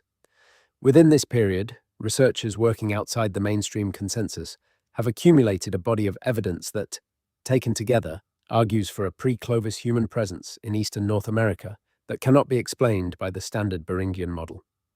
The site that most directly speaks to this question is not Meadowcroft, which we have already discussed, but a series of sites along the Atlantic coast of the United States. Sites that have been found, argued about, dismissed, rediscovered, and argued about again in a cycle that would be familiar to anyone who has followed the history of scientific controversies about human origins. The most significant of these coastal sites is the Topper site in South Carolina. Excavated by archaeologist Al Goodyear over the course of several decades, the Topper site sits on the banks of the Savannah River and was originally recognized as an important Clovis site, producing large quantities of high-quality Clovis-style projectile points from deposits dating to around 13,000 years ago. But when Goodyear excavated deeper, below the Clovis levels, he found something that could not be explained by the standard model. Stone tools, simple but unmistakably manufactured, in deposits that radiocarbon dating placed between 15,000 and 20,000 years ago. These tools do not look like Clovis. They are not the refined bifacial projectile points of the Clovis tradition. They are simpler, more opportunistic, reflecting a different technological approach to stoneworking. But they are tools. They were made by human hands. And they were in South Carolina between 15,000 and 20,000 years ago. The controversy surrounding the Topper site is substantial. Critics have argued that the pre-Clovis artifacts could be natural geological formations, that the radiocarbon dating could be contaminated by older carbon, that the identification of human manufacture is subjective and unreliable. Goodyear and his colleagues have responded to each of these criticisms in detail, defending the site's integrity and the validity of the dating. The debate continues, but Topper is not alone. A comparable pattern has emerged at the Cactus Hill site in Virginia, where excavations led by Joseph McAvoy found pre-Clovis cultural layers with radiocarbon dates consistently in the range of 15,000 to 17,000 years ago. The artifacts at Cactus Hill are more formally worked than those at Topper, showing a blade technology that is more reminiscent of certain European Upper Paleolithic traditions than of any known North American predecessor to Clovis. Several researchers have noted specific technical parallels between the Cactus Hill assemblage and European technologies of comparable age, parallels that are specific enough to suggest a common tradition rather than independent development.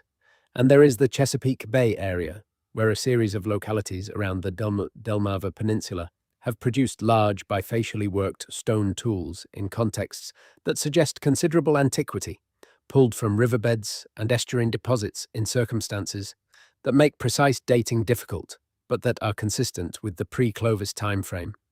These tools were originally attributed to frost heaving, to natural geological processes, to anything except what they looked like, which was the products of human napping activity. But the accumulation of similar finds from similar contexts across the entire Chesapeake Bay region has made the geological explanation increasingly difficult to sustain. What all of these sites share, apart from their antiquity, is their location. They are all on or near the Atlantic coast of North America. They are all in the zone that would have been the most accessible part of North America from a transatlantic perspective, the territory that would have been reached first by anyone arriving from the Old World via the North Atlantic route. They are not in the Pacific Northwest. They are not in the Plains or the Great Basin or the Southwest. They are in the East, in the zone that the Solitarian hypothesis would predict, in the zone where the haplogroup X signal is strongest, in the zone where the deepest pre-Clovis materials has been most consistently found. This geographic consistency is not proof of the Solitarian hypothesis. The absence of undisputed, clearly stratified, well-dated pre-Clovis sites, with unambiguous connections to Old World technologies, remains a significant problem for the hypothesis in its strong form. But the geographic pattern is real, and it demands explanation. One possible explanation, that does not require invoking transatlantic contact, is that the eastern coastal route into North America was simply easier than the interior route through the glacial corridor. If the first Americans arrived via Beringia, but then moved south primarily along the Pacific coast, rather than through the interior, they might have reached the Atlantic coast from the west before leaving an obvious archaeological record along the interior migration route. The coastal migration hypothesis, originally proposed for the peopling of the Americas more generally, could in principle account for an early Eastern presence without requiring any contact from Europe. This is possible, but it faces the problem that the Pacific coastal populations of North America do not show the haplogroup X2 signal that the eastern populations show. If the earliest Eastern Americans were simply the descendants of coastal migrants who had traveled from Alaska southward and then eastward across the continent. Their genetic profile should resemble that of the western coastal populations they were descended from, not a profile that echoes ancient northwestern European ancestries. The genetic evidence and the archaeological evidence point in the same direction, and that direction is east, not west. Let us now consider the question from the perspective of what was happening in Britain and northwestern Europe during the period in question, because the story of the possible transatlantic connection is not just a story about North America. It is equally a story about the populations of the Old World who might have been involved. The Solutrean culture of southwestern Europe ended, by conventional archaeological reckoning, around 17,000 years ago. This is close in time to the last glacial maximum, but slightly after it. The ending of the Solutrean corresponds to a period of climatic change, a brief but significant warming episode known as the Bolling-Alerod interstedial, during which temperatures across much of the northern hemisphere rose relatively quickly, enough to begin destabilizing the continental ice sheets and to transform the ecosystems that the Solutrean people had been adapted to.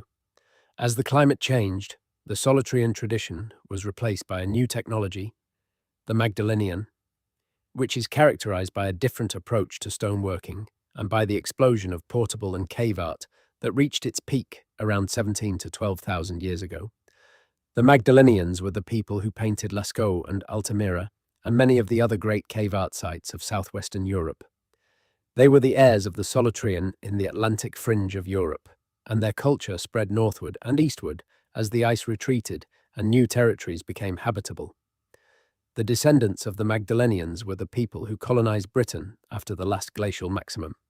The western hunter-gatherers of the British Mesolithic, including the man from Cheddar Gorge, were essentially the end product of a long sequence of cultural evolution that began with the Solutrean and passed through the Magdalenian before arriving at the diverse Mesolithic cultures that occupied Britain in the millennia before agriculture arrived.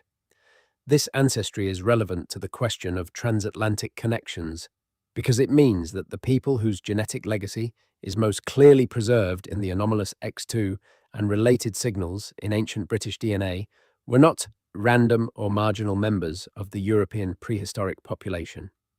They were central participants in the cultural and genetic tradition of the Atlantic fringe, the same tradition that produced the Solutrean, the Magdalenian, the Atlantic Mesolithic, and ultimately the megalithic monument builders of the Neolithic. They were the heart of the Atlantic world, and if any Old World population had the maritime knowledge, the cold environment skills, and the genetic profile to have made contact with North America in the deep past, it was them. This is worth sitting with for a moment. The people whose genes most clearly resonate with the transatlantic signal in ancient British DNA were not peripheral figures. They were the people who built the culture of the Atlantic fringe of Europe across thousands of years. They were the people who, by the Neolithic, were constructing megalithic monuments of extraordinary sophistication. They were the people who, by the Bronze Age, were maintaining trade networks that stretched from Ireland to Iberia. They were the direct ancestors of the people whose mythology preserved a persistent orientation toward a Western world beyond the ocean. They were, in the genetic terminology, the Western hunter-gatherers, and their legacy, reduced and diluted by subsequent migrations, but never entirely erased, survives in the modern British population in precisely those geographic margins where the Atlantic fringe tradition has always been most resilient, in Western Scotland, in Wales, in Ireland, in the far northwest. And their genetic legacy, or a part of it, appears on the other side of the Atlantic, in the indigenous populations of the Great Lakes and the northeastern woodlands, carried in the mitochondria of people whose other ancestry comes from a completely different part of the world, whose forebears crossed the Beringia from Siberia at a time when southwestern Europe was inhabited by Ice Age hunters who had never heard of Asia. Something happened, that much is clear. Something connected those two populations at some point before the populations were separated by the events of subsequent history. What that something was, when it happened, how much genetic material it resulted in, how many people were involved, all of those details remain uncertain. But the fact of the connection, registered in the chemistry of DNA and confirmed by multiple independent research groups using different analytical approaches, is harder and harder to dismiss. The blood running through British veins, then, carries within it not just the recorded history of invasion and migration and cultural exchange that textbooks describe. It carries something older and stranger, a connection to a world that official history has barely begun to acknowledge, a link to the other side of the ocean that predates every recorded moment of transatlantic contact by thousands of years, a whisper from a time before history, a signal from people whose lives and travels and encounters with the unknown we will probably never fully reconstruct. But we are trying, and with every ancient DNA sample that is sequenced, with every new pre-Clovis site that is excavated and defended, with every new comparison between Old World and New World genetic profiles that adds another data point to the growing picture, we get a little closer to understanding what actually happened in the deep human past. The picture will never be complete. Too much has been lost. Too many populations have gone extinct. Too many sites have been covered by sediment or submerged beneath the ocean or eroded away by 10,000 years of weather.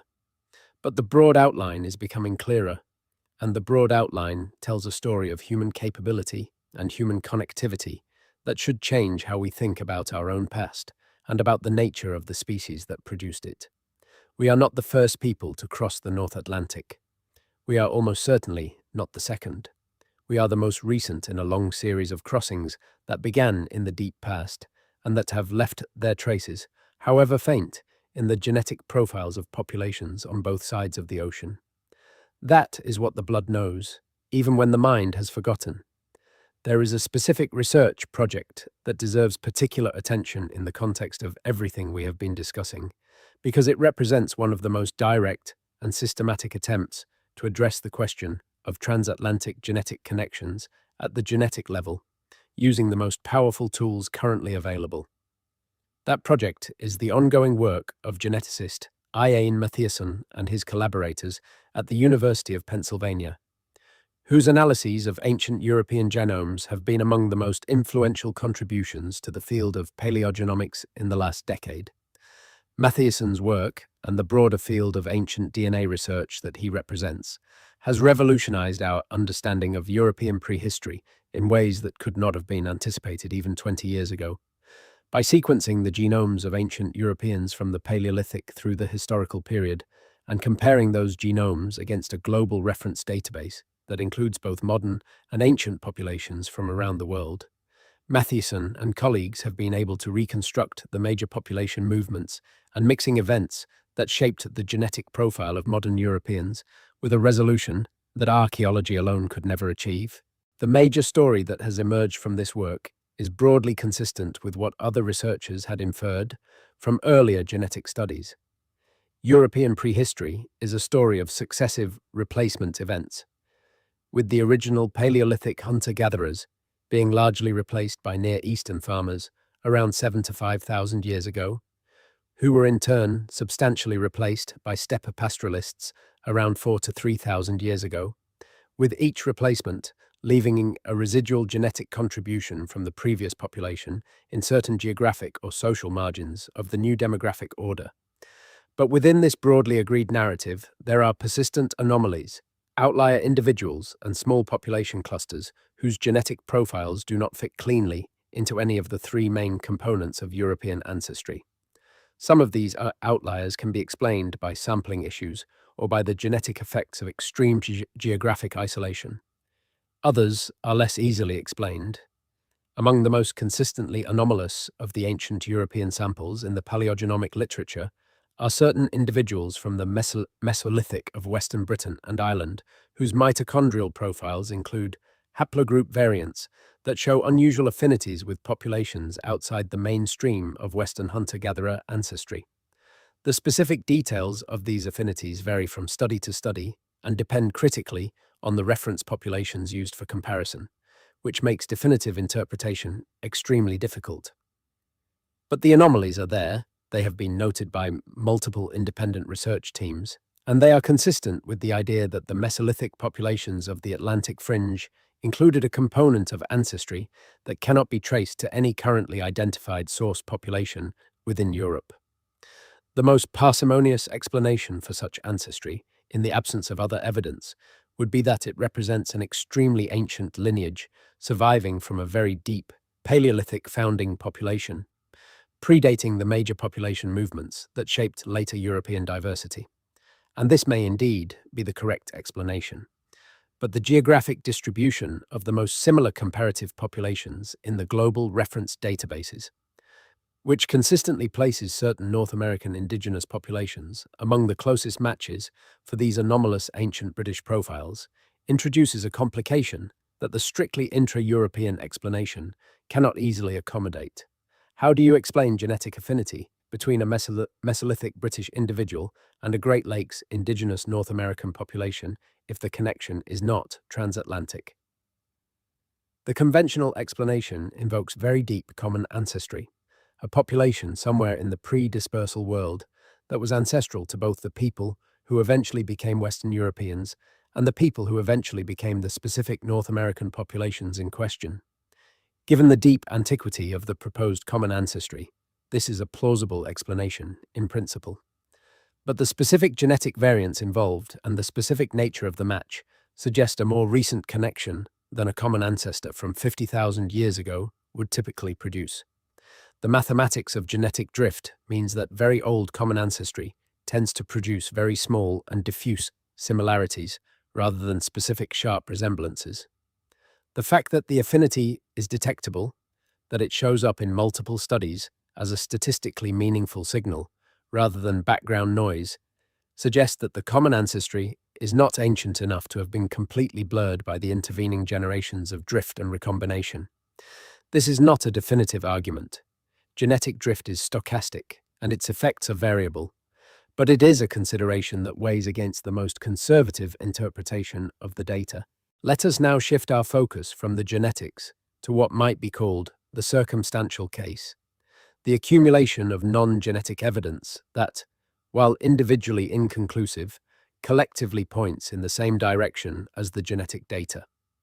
Because if there really were transatlantic connections in the deep human past, you would expect to find traces of those connections not just in DNA, but in culture, in technology, in the physical remains of the ancient world, and in the specific details of the earliest recorded encounters between European explorers and the indigenous peoples of the North Atlantic coast.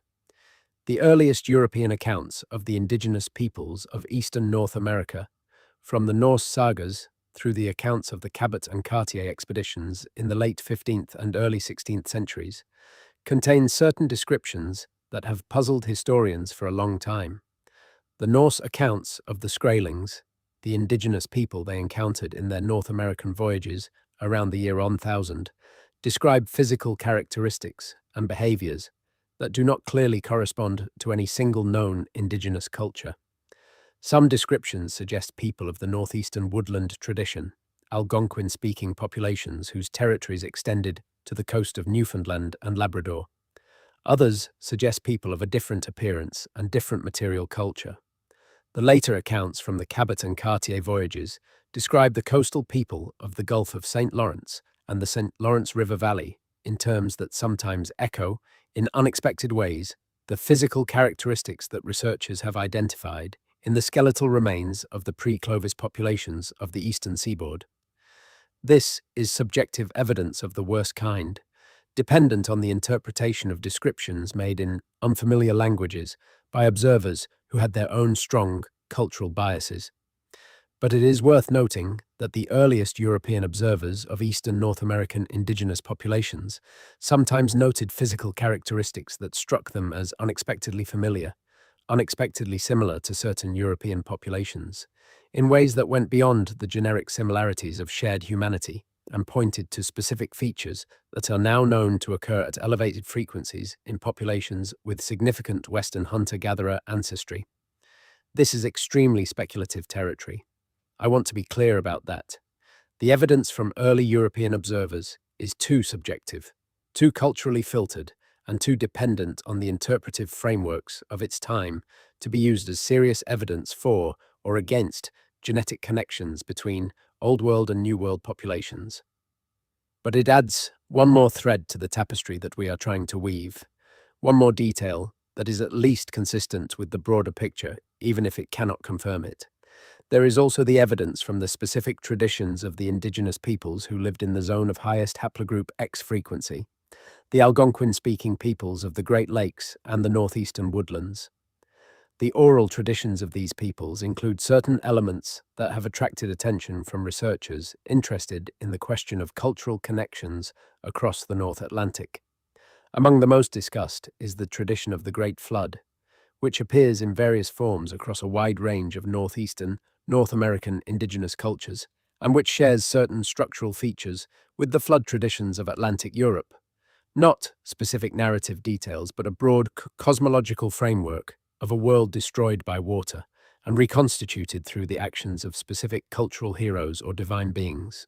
The flood tradition is so widespread across human cultures globally that its occurrence in both Old World and New World societies is generally attributed to the near universality of the experience of catastrophic flooding in human memory, a legacy of the sea level rises that accompanied the end of the last ice age, and that would have been genuinely catastrophic for coastal populations on both sides of the Atlantic. This is almost certainly the primary explanation for the prevalence of flood mythology across cultures. But the specific structural similarities between certain northeastern, North American flood traditions and certain Atlantic European ones are specific enough that some comparative mythologists have argued they cannot be fully explained by independent response to a universal human experience. The mythologist Adrienne Mayer, in her work on geological knowledge in indigenous oral traditions, has documented multiple cases where specific elements of indigenous North American mythologies preserve accurate geological or astronomical information that could only have been encoded in the tradition through direct observation of the described phenomena.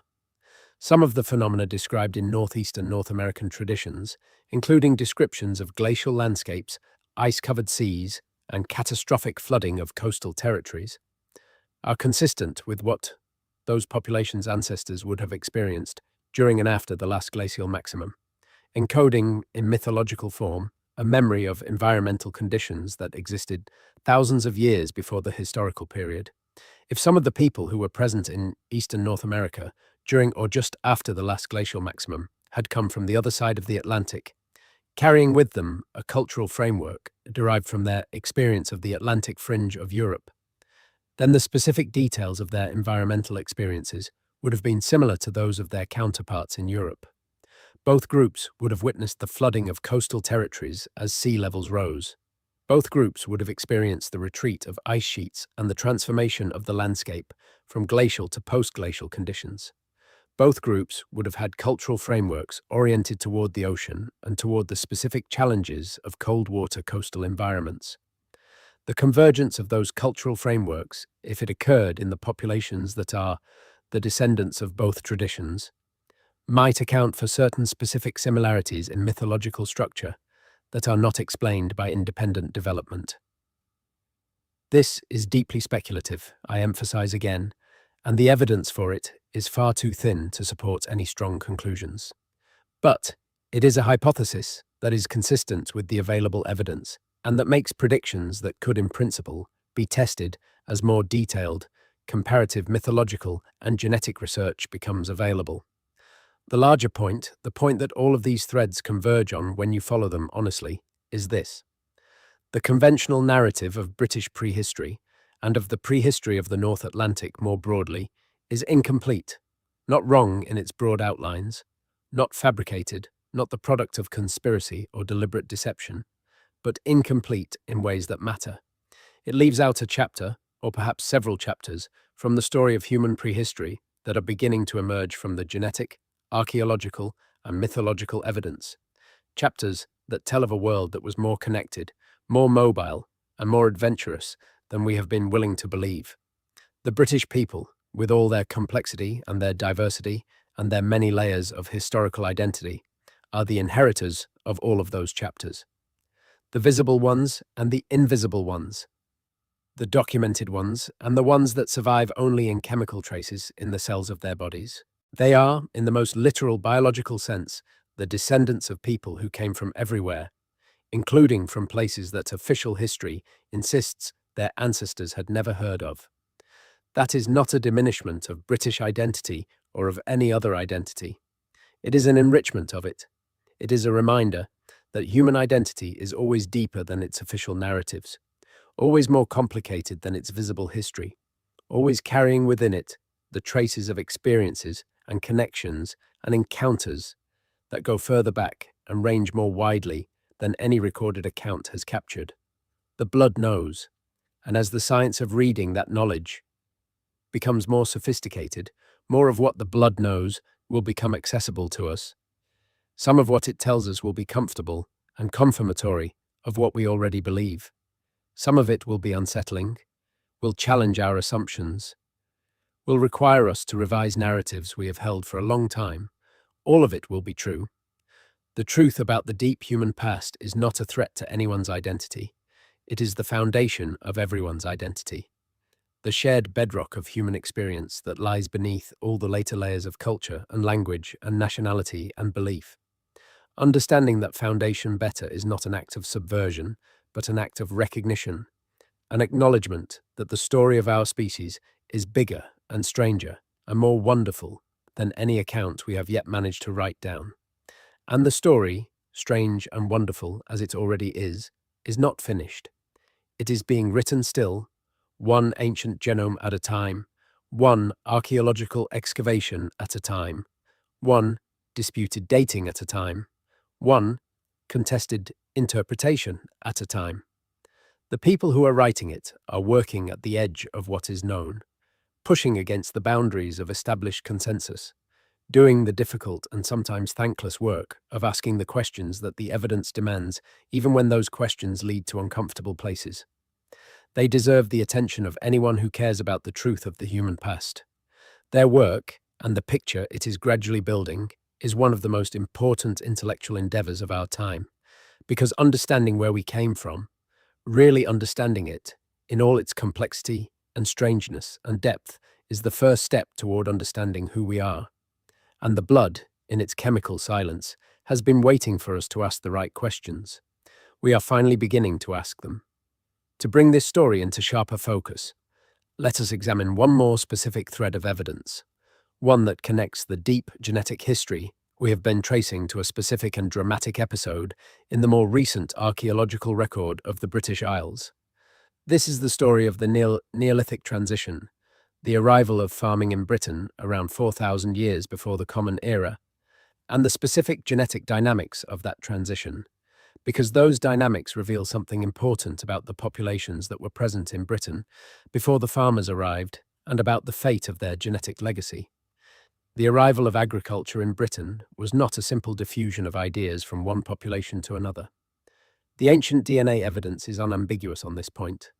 It was accompanied by a substantial replacement of population, with the incoming farmers from the continental Neolithic, who were themselves descended from Near Eastern populations who had been farming for several thousand years before reaching Britain, contributing a large majority of the ancestry of the post-Neolithic British population.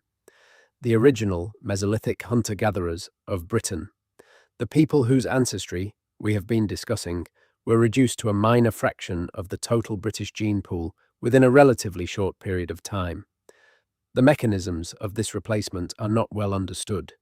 It was probably not primarily the result of violent conquest, though violence certainly occurred.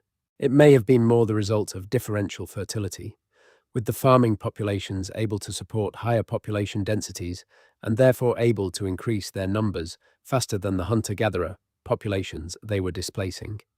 It may also have been the result of ecological transformation, with the clearing of forests for agriculture, destroying the habitat on which the hunter-gatherer economy depended and making the existing forager lifestyle increasingly untenable.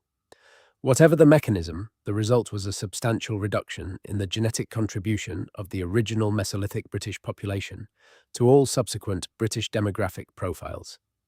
The people whose ancestry we have been examining, the people who carry the faint echoes of the anomalous transatlantic lineages, were reduced from the dominant population of Britain to a small residual minority within a period of a few centuries.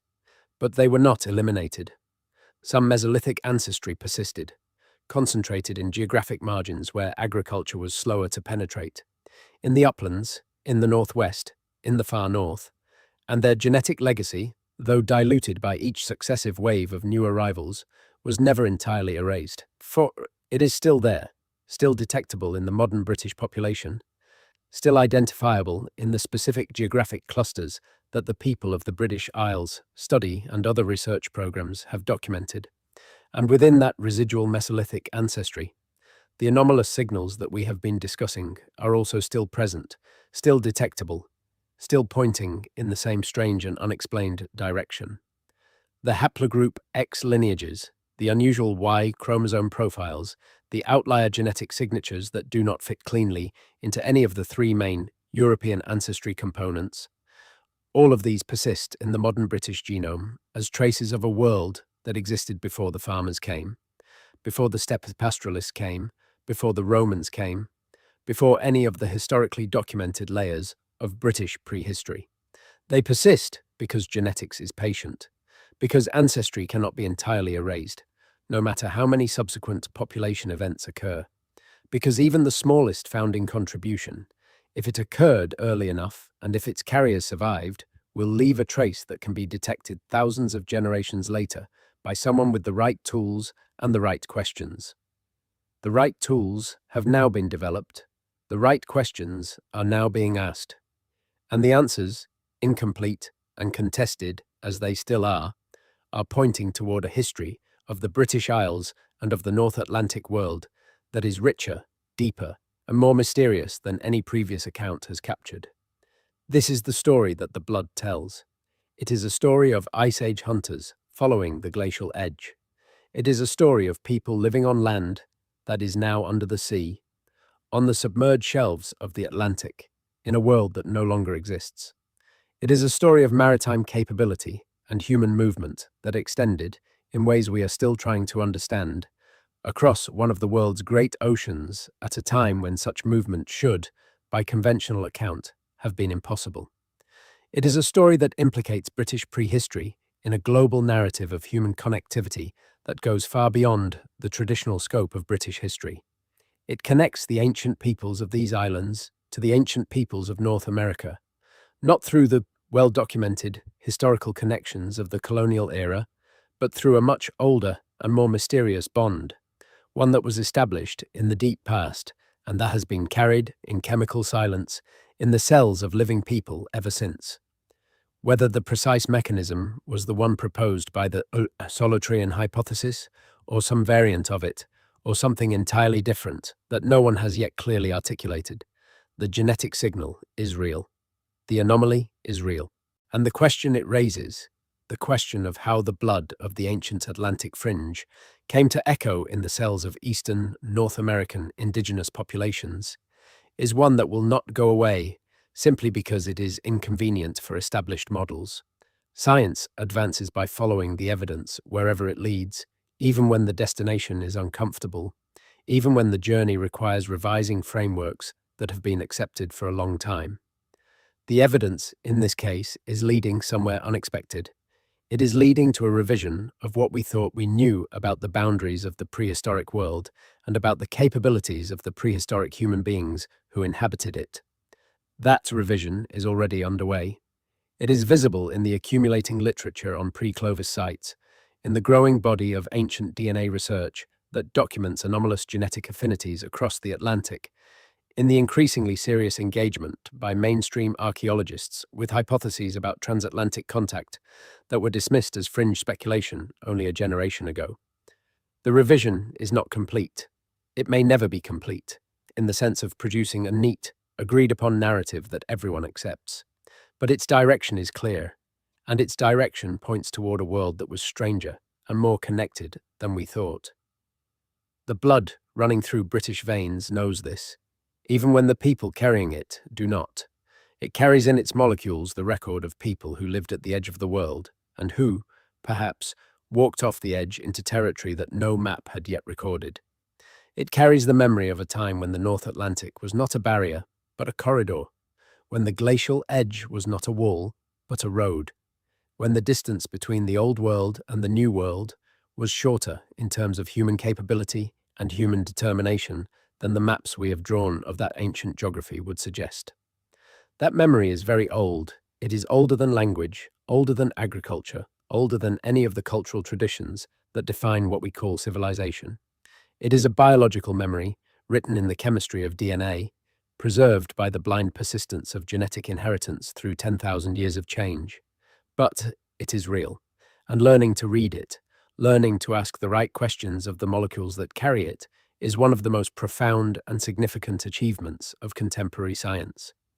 Because it is giving us back a past that we had thought was lost, a chapter of the human story that had been hidden, not by design, but by the sheer antiquity of the events it describes and the inadequacy of the tools we had previously brought to the task of reconstructing it.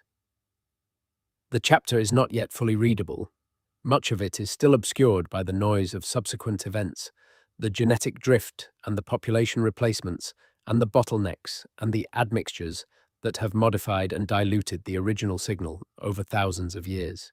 But the chapter is there, the signal is real, and the story it tells, however imperfectly we can currently read it, is one of the most important and most underappreciated stories in the entire history of the human species. It is the story of how the first people came to the land that is now Britain, and where they really came from. It is the story of how some part of their genetic legacy crossed the ocean and became part of the ancestry of people on the other side. It is the story of a world before history in which the boundaries we have imposed on our understanding of the past were not the boundaries that actually existed.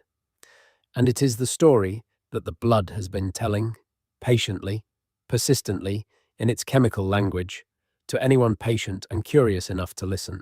Now we have reached the point in this investigation where the specific genetic and archaeological threads we have been following converge with a broader set of questions about how and why official history has been so resistant to the evidence we have been discussing. Because the evidence for transatlantic connections in deep prehistory has not been hiding. It has been visible in various forms in the scientific literature for decades. The haplogroup X distribution in North American indigenous populations was first clearly documented in the mid-1990s.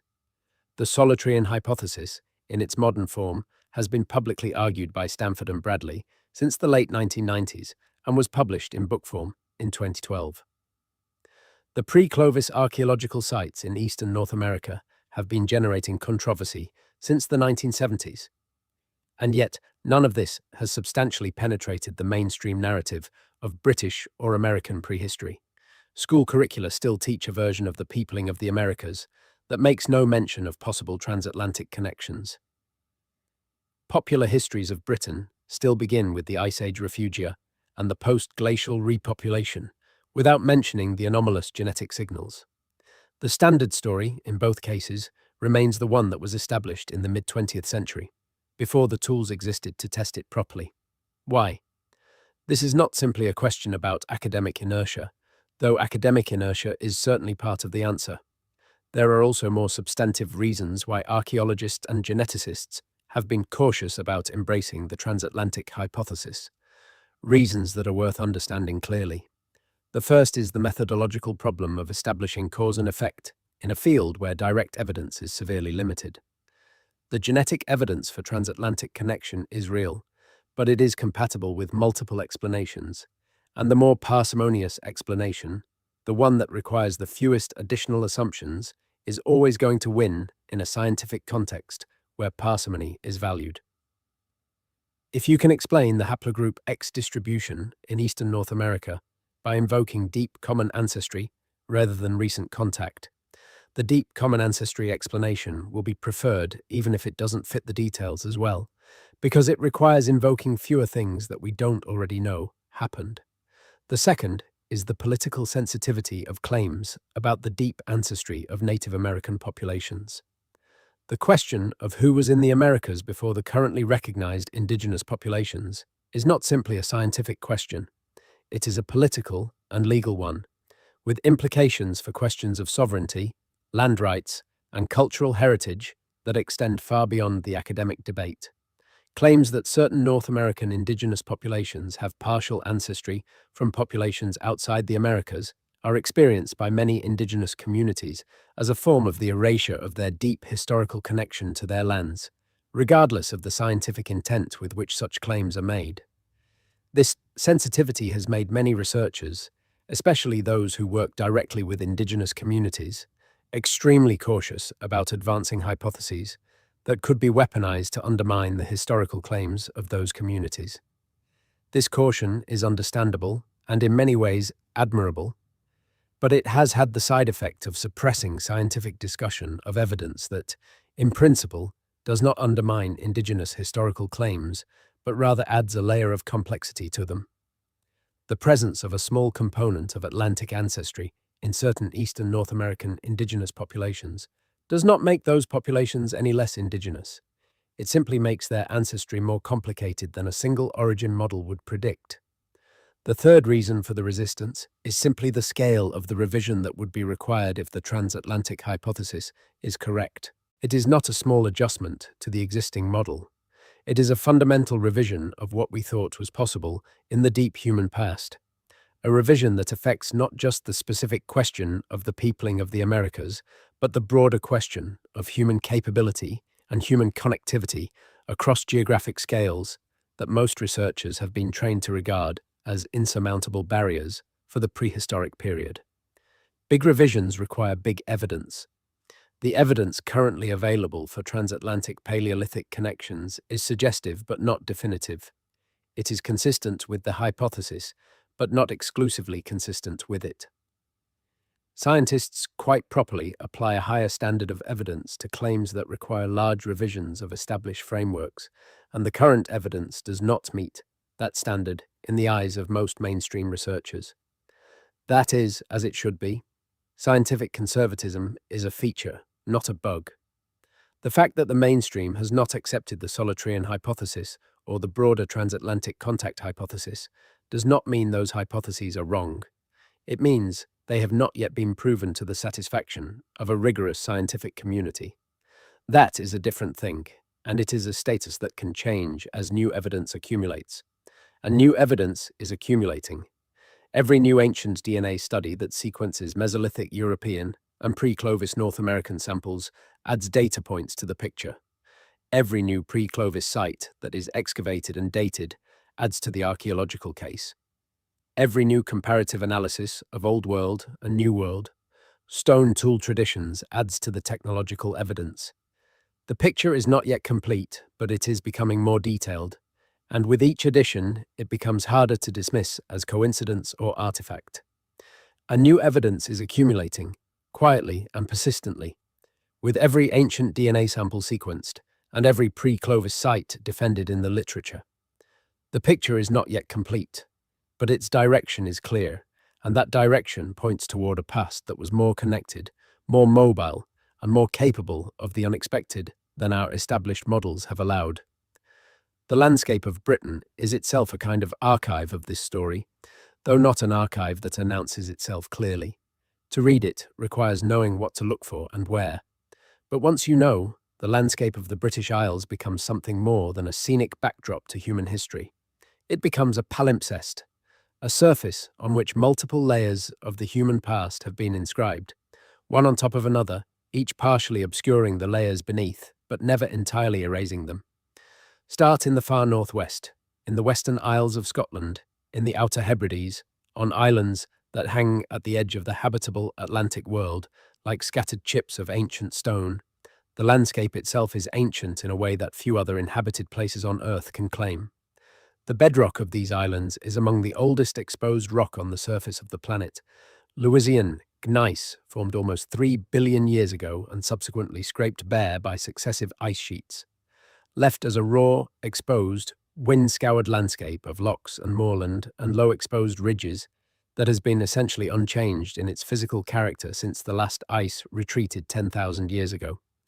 The people who first came here, following the coast northward as the ice retreated, found a landscape that was simultaneously harsh and productive, cold and treeless, but rich in marine resources, in seabirds and fish and seals and shellfish that were available year-round to anyone with the knowledge and the skill to exploit them. Those first inhabitants of the Western Isles were Mesolithic people, the descendants of the Atlantic refugium populations, and their settlement of the Hebrides was part of the broader post-glacial colonization of Britain that we have already discussed. What makes the Western Isles particularly interesting in the context of our investigation is their genetic profile. The modern population of the Outer Hebrides shows one of the highest proportions of ancient Mesolithic European hunter-gatherer ancestry of any population in Britain, a reflection of the geographic isolation that has protected this population from some of the successive waves of genetic replacement that have repeatedly transformed the genetic profile of lowland Britain.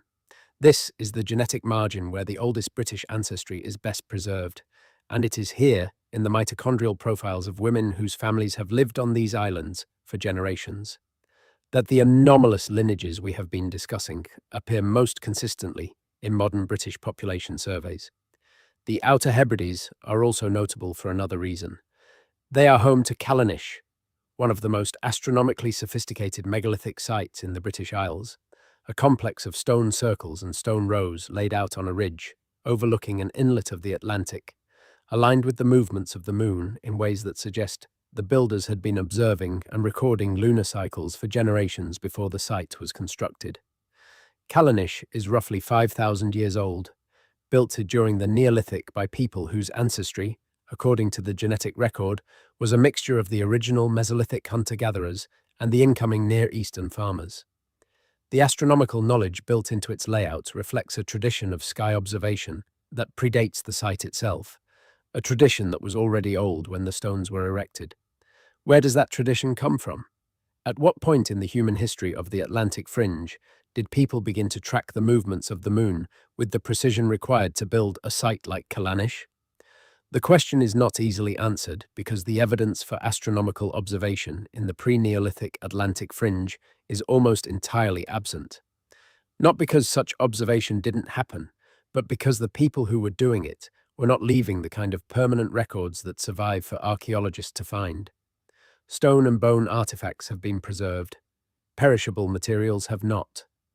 The tradition of sky observation that eventually produced Callanish and Stonehenge and all the other astronomically aligned monuments of Atlantic Europe was being developed and transmitted through oral tradition and embodied practice for thousands of years before it was finally frozen in stone. The people who first developed that tradition, the Mesolithic hunter-gatherers of the Atlantic fringe, were the same people whose genetic legacy carries the anomalous signals we have been discussing. They were the same people who, if the transatlantic hypothesis is correct, had some form of connection to the indigenous populations of eastern North America, and the astronomical traditions of those eastern North American populations, as documented by the earthwork complexes of the Hopewell culture and by the astronomical knowledge preserved in indigenous oral traditions, show a level of sophistication and a specific orientation toward lunar and solar cycles that echoes the traditions of Atlantic European megalithic builders in ways that, while falling short of proof of any specific historical connection, are at minimum consistent with the broader picture we have been tracing. None of this is simple. None of it resolves cleanly. The story we have been following does not have a neat ending, a definitive conclusion where all the evidence points unambiguously in one direction and the mystery is solved. That is not the nature of this story, or indeed of most stories that touch on the deep human past. What we have instead is a pattern of genetic anomalies, of archaeological parallels, of geographic distributions that resist the conventional model, of mythological echoes across the Atlantic, of astronomical traditions that share certain structural features on both sides of the ocean, of a landscape in the far northwest of Britain, where the oldest British ancestry is best preserved and where the physical conditions most closely recall the post-glacial world in which the story began. The pattern is real, the anomalies are real, and together they tell a story that is more interesting, more ancient, and more connected than the official narrative of British prehistory has acknowledged. Let us return now to the present, to the living people who carry in their cells the residue of all this ancient history. What does it mean to them? What does it mean to know, or to suspect, that the ancestry you carry includes traces of people who lived at the edge of the Ice Age world, who followed the glacial margins into unknown territory, who mixed with populations whose other ancestry came from a completely different part of the world, and who left in those populations a chemical message that survived at 10,000 years of history to be detected in a laboratory in the early 21st century. For most people, it means very little in the practical sense. Their daily lives are not changed by the knowledge that some fraction of their mitochondrial ancestry can be traced to lineages that appear anomalously in ancient British and Eastern North American genetic profiles. They are still themselves, still the products of all the other layers of ancestry and culture and experience that make up a human identity. The deep genetic history is one thread among many, and it is a thread too thin and too ancient to carry much weight in the construction of everyday identity. But for the question of what Britain is, of what the British people are, of where this culture and this population came from, and how it relates to the rest of the human world, the deep genetic history matters considerably. It matters because it reveals that the story of Britain is not the story of a small island population that developed in relative isolation, periodically disrupted by invasions from the continent, and eventually absorbed into the global history that began with the Roman Empire and accelerated through the era of European expansion. That story is not wrong, but it is incomplete.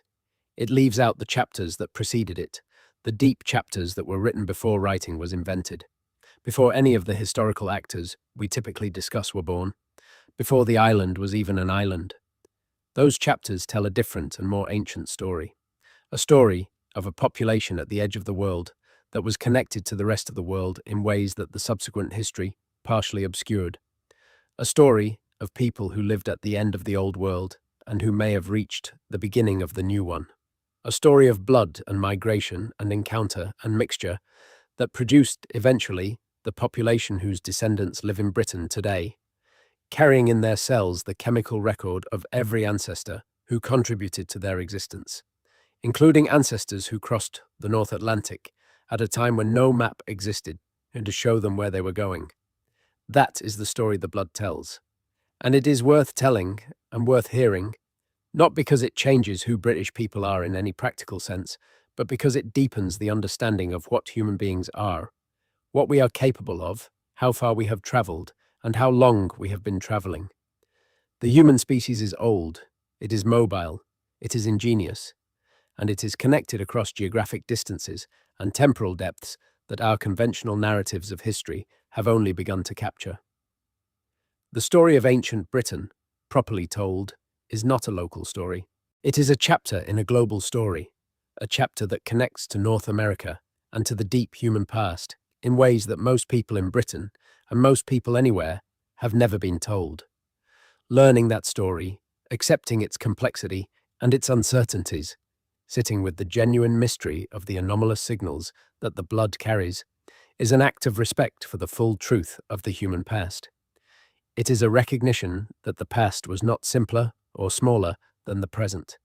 It was different, profoundly different, and in its difference, in its strangeness, in the specific forms of capability and connection and vulnerability that characterize the lives of the people who came before us, it has things to teach us about who we are that we have barely begun to learn. The blood running through British veins, then, comes from a population that shouldn't exist in the sense that the standard models of prehistoric human movement give it no clear place. But it does exist. It persists, in trace amounts too small to see with the naked eye, in the cells of people who know nothing about it, carrying its chemical record through time with the patient indifference of biology to history. It is there, it has always been there, and now, for the first time in human history, we have the tools to begin reading what it says. What it says is that the world was always bigger than our maps of it, that human beings were always more capable than our models of them, that the past was always stranger and more connected than the stories we have told about it, and that the truth, however partial and provisional our current understanding of it may be, is worth pursuing even when it leads to uncomfortable places. The blood knows, and the blood does not lie.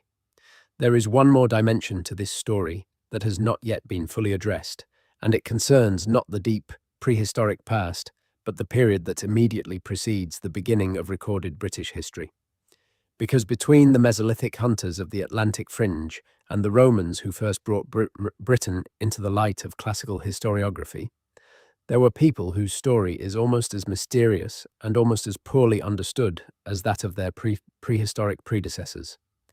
These are the people we call the Celts, though the term is contested and complicated, and their presence in Britain and Ireland in the centuries before the Roman conquest raises questions that connect directly to the broader themes of connectivity and origin that we have been exploring.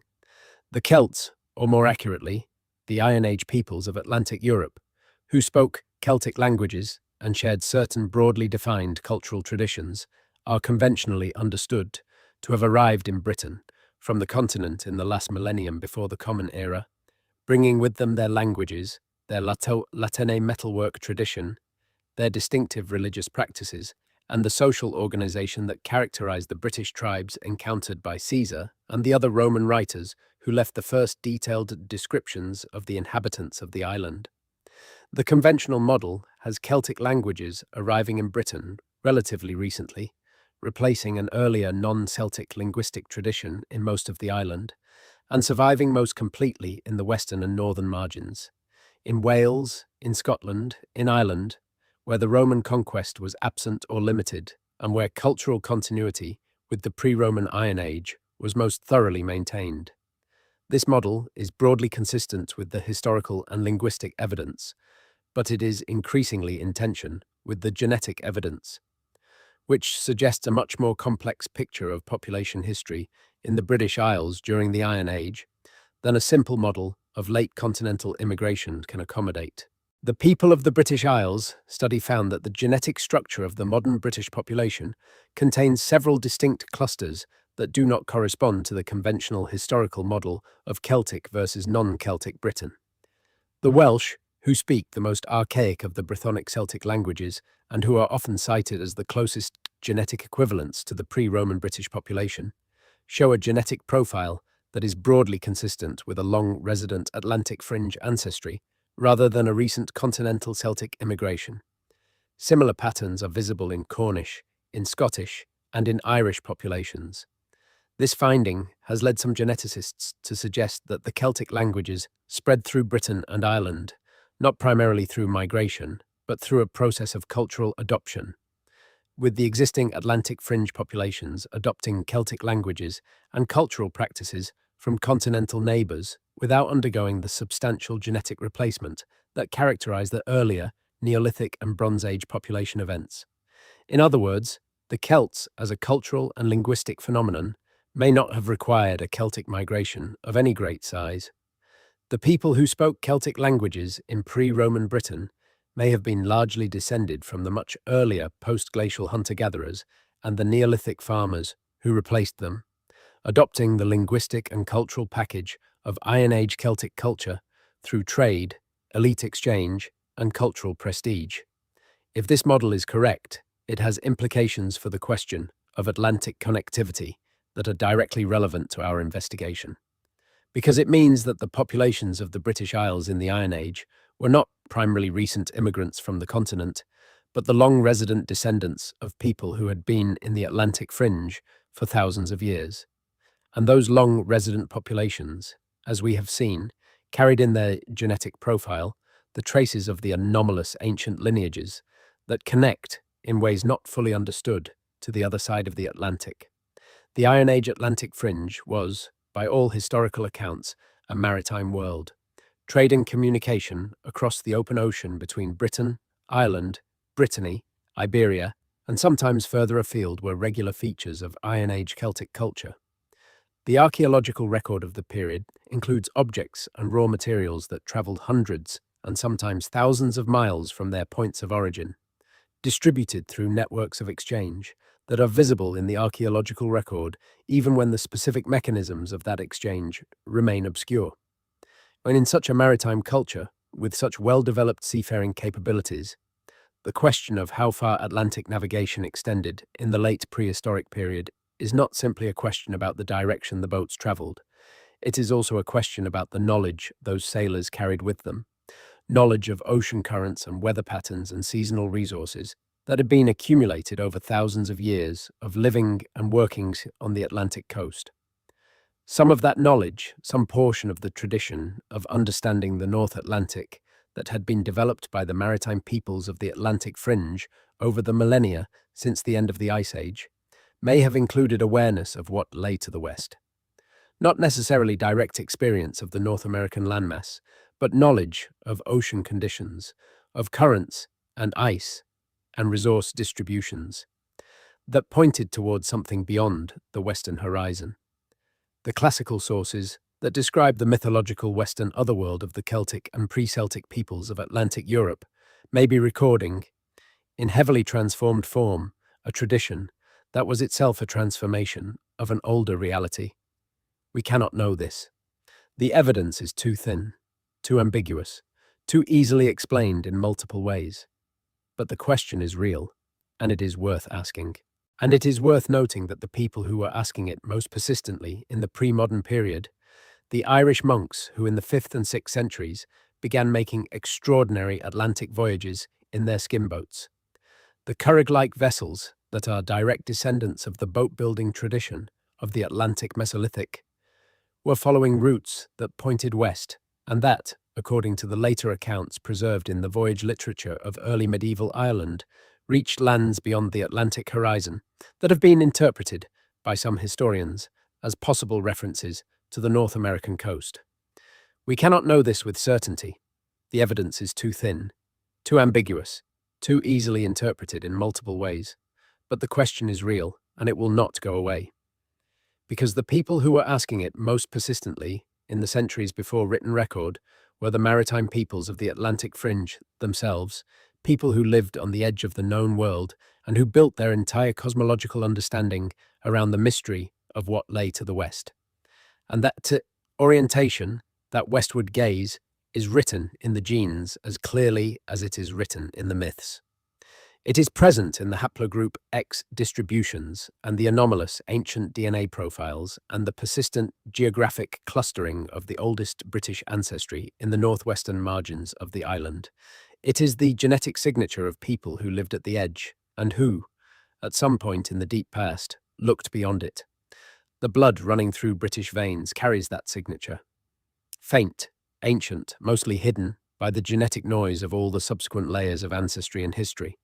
But there, real, telling a story that the official histories have not told, about a world that was connected across the ocean before anyone had a word for what they were connecting. There is a final piece of this puzzle that deserves extended attention, because it is the piece that most directly connects the ancient genetic mysteries we have been discussing to the specific cultural and historical identity of the people who have lived in Britain across the millennia since the post-glacial world was established. That piece is language.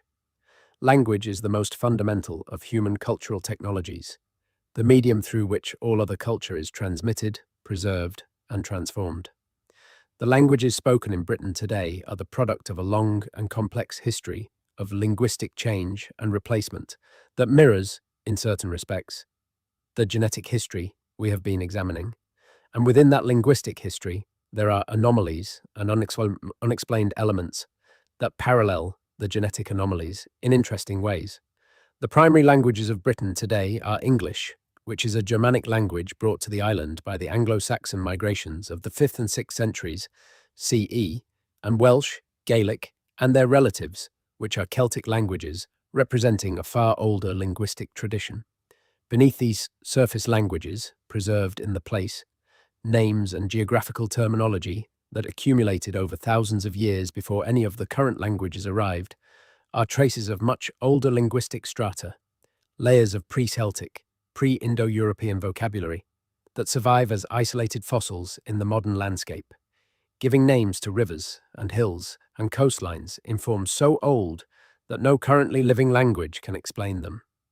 These substrate names, which linguists call hydronyms in the specific case of river names, are among the most ancient linguistic survivals in the British landscape. River names in particular tend to be extraordinarily conservative, preserving linguistic forms that predate the languages of all known historical populations of a region, because rivers are such permanent and important features of the landscape that their names tend to survive even the most thorough linguistic replacement.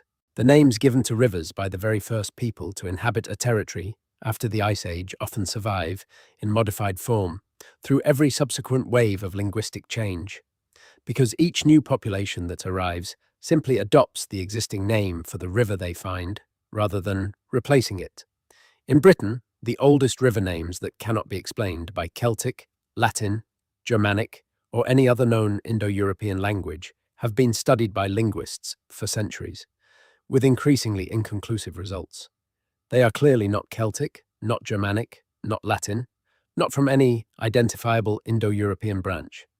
Some have been tentatively compared to Basque, to pre-Indo-European Iberian, to pre-Indo-European Caucasian languages, with varying degrees of success that generally amount to suggestive patterns rather than definitive etymologies. They appear to be the linguistic traces of the people who lived in Britain before the Celtic languages arrived, before the Indo-European expansion of the Bronze Age reshaped the linguistic map of Europe. They are, in other words, the linguistic equivalent of the anomalous genetic signals we have been discussing, traces of the oldest population, preserved in the places where linguistic change was least thorough, telling us that there were people here before the people we know about, people whose language we cannot recover, but whose traces are still visible if you know where to look. Those traces are in the landscape. They are in the names of rivers like the Exe and the Axe and the Esk, which all appear to derive from a pre-Celtic root meaning water or river in some ancient language, for which we have no grammar, no vocabulary beyond these scattered survivors, no record of who spoke it or what their lives were like. They are in the names of hills and promontories and coastal features, in the scattered vocabulary of ancient practices preserved in rural dialects, in the deep structure of the landscape itself as it has been named and renamed by wave after wave of newcomers who inherited a geography already christened by people whose story they never knew. The linguistic mystery of the pre-Celtic substrate in Britain is not directly related to the genetic mystery of the transatlantic connections, at least not in any way that can be demonstrated on current evidence, but they are both expressions of the same fundamental reality, that the human history of Britain goes deeper than the Celtic and Anglo-Saxon and Roman and Norman layers that constitute recorded history. That beneath those visible layers there are older ones, less visible, less documented, but real, and that those older layers connect to a world that was not defined by the geographic boundaries and cultural categories that we have subsequently imposed on it. The people who gave the British rivers their oldest names, the people whose mitochondria carry the anomalous X2 signals, the people whose Y chromosomes sit outside the main clusters of European male ancestry, the people whose stone tools appear in pre-Clovis deposits on the Atlantic coast of North America. If they are not all the same people, they are all connected to each other. They are all expressions of the same deep human reality, the reality of people who lived at the edge of the habitable world, who were shaped by that edge, and who left their traces in the landscape, and in the genome, and in the language, in ways that are only now becoming legible. To understand them, to really grasp what their existence means for how we think about human history, requires a kind of imaginative act that goes beyond the processing of data and statistics. It requires sitting with the idea that there was a world before the world we know, a world that was real, that was inhabited by real people, with real lives and real cultures and real connections to each other and to the landscape they lived in. A world that has been covered over by the successive layers of more recent history, but that has not been entirely destroyed, that persists in traces, in chemical memories, in the names of rivers, in the astronomical alignments of ancient monuments, in the oral traditions that preserve, in transformed and symbolic form, the memory of experiences that occurred before memory itself had a way to be recorded. That world was connected. It was not the world of isolated separate populations developing independently in their various geographic corners, unaware of what lay beyond their immediate horizon. It was a world of movement and exchange and encounter, a world in which the boundaries we have drawn between The old world and the new world had no meaning, because the people who inhabited it did not know those boundaries existed, had no concept of a world divided by an ocean, because the ocean was not a boundary to them, but a resource, a pathway, a place that was full of life and full of possibility for people who knew how to read it. That is the world that the blood remembers, and it is worth remembering, because there is something important in the recognition that the human story does not begin with the founding of the first city, or the invention of writing, or the establishment of the first empire.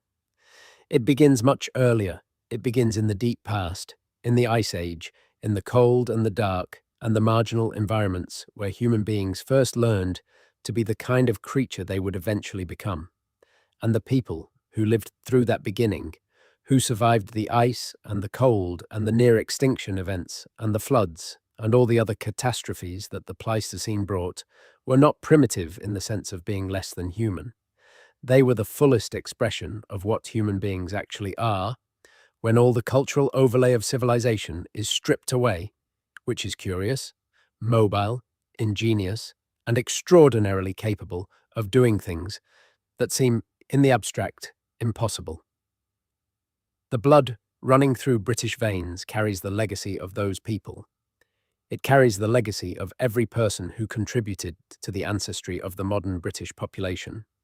From the Ice Age hunters of the Atlantic refugium to the Bronze Age migrants from the steppe to the Roman soldiers and the Anglo-Saxon settlers and the Norman nobles and all the countless ordinary people whose names and lives we will never know, but whose genetic contributions persist in the cells of their living descendants. And somewhere in that legacy, small and faint but real, are the people who shouldn't exist. The people whose genetic fingerprint points across the Atlantic, whose lineages connect to the other side of an ocean that no historical map has ever shown them crossing. They are there. They have always been there. And now we are finally beginning to understand what they mean. The investigation we have undertaken in this story is not finished. It cannot be finished because the evidence on which it rests is still being gathered, still being analyzed, still being argued about by the researchers who have dedicated their careers to understanding the deep human past. Every new ancient DNA sample that is sequenced, every new pre-Clovis site that is excavated, every new comparison of Old World and New World genetic profiles adds something to the picture. The picture will continue to develop and to change as new evidence accumulates. But the direction in which it is developing is clear. It is developing toward a more complex, more connected, more mobile model of the prehistoric world. It is developing away from the clean, simple, linear narratives that dominated 20th century prehistory and toward something messier and more truthful. It is developing toward an acknowledgement that the human past was full of events and connections and encounters that our records have not captured, that the absence of evidence in the written record is not evidence of absence in the historical record. The blood knows this. The blood carries the record of events that occurred before anyone could write them down, before anyone had a word for history, before anyone had drawn a map of the world they were living in. It carries that record faithfully, without interpretation, without agenda, without the distortions that human memory and human narrative introduce. It carries it in the chemical language of nucleotide sequences, and it has been carrying it for thousands of years, waiting for someone to learn to read it. We are learning, slowly, imperfectly, with many errors and many revisions along the way. But we are learning, and what we are learning is that the blood running through British veins, through the veins of people who think of themselves as thoroughly documented and historically understood, carries within it the trace of a world that has never been documented, a history that has never been told in any human language, a connection to the other side of the ocean that no map has ever shown. That population, the one that shouldn't exist, the one that defies the models and confounds the expectations, is in the blood. It is in the cells of living people who will never know it is there. It is a ghost in the genome, an echo of the Ice Age world, a whisper of a journey that no record confirms and no history acknowledges. But it is real, and the question it raises, the question of what happened in the deep human past on the dark water of the North Atlantic, among people who had no name for the ocean they were crossing, who had no concept of the discovery they were making, who were simply following the food and the light and the inexorable human impulse to go somewhere new, and that question will not be silenced. It is written in the blood. And the blood does not forget. They are there, in the blood. That is where they have always been. That is where you will find them, if you look.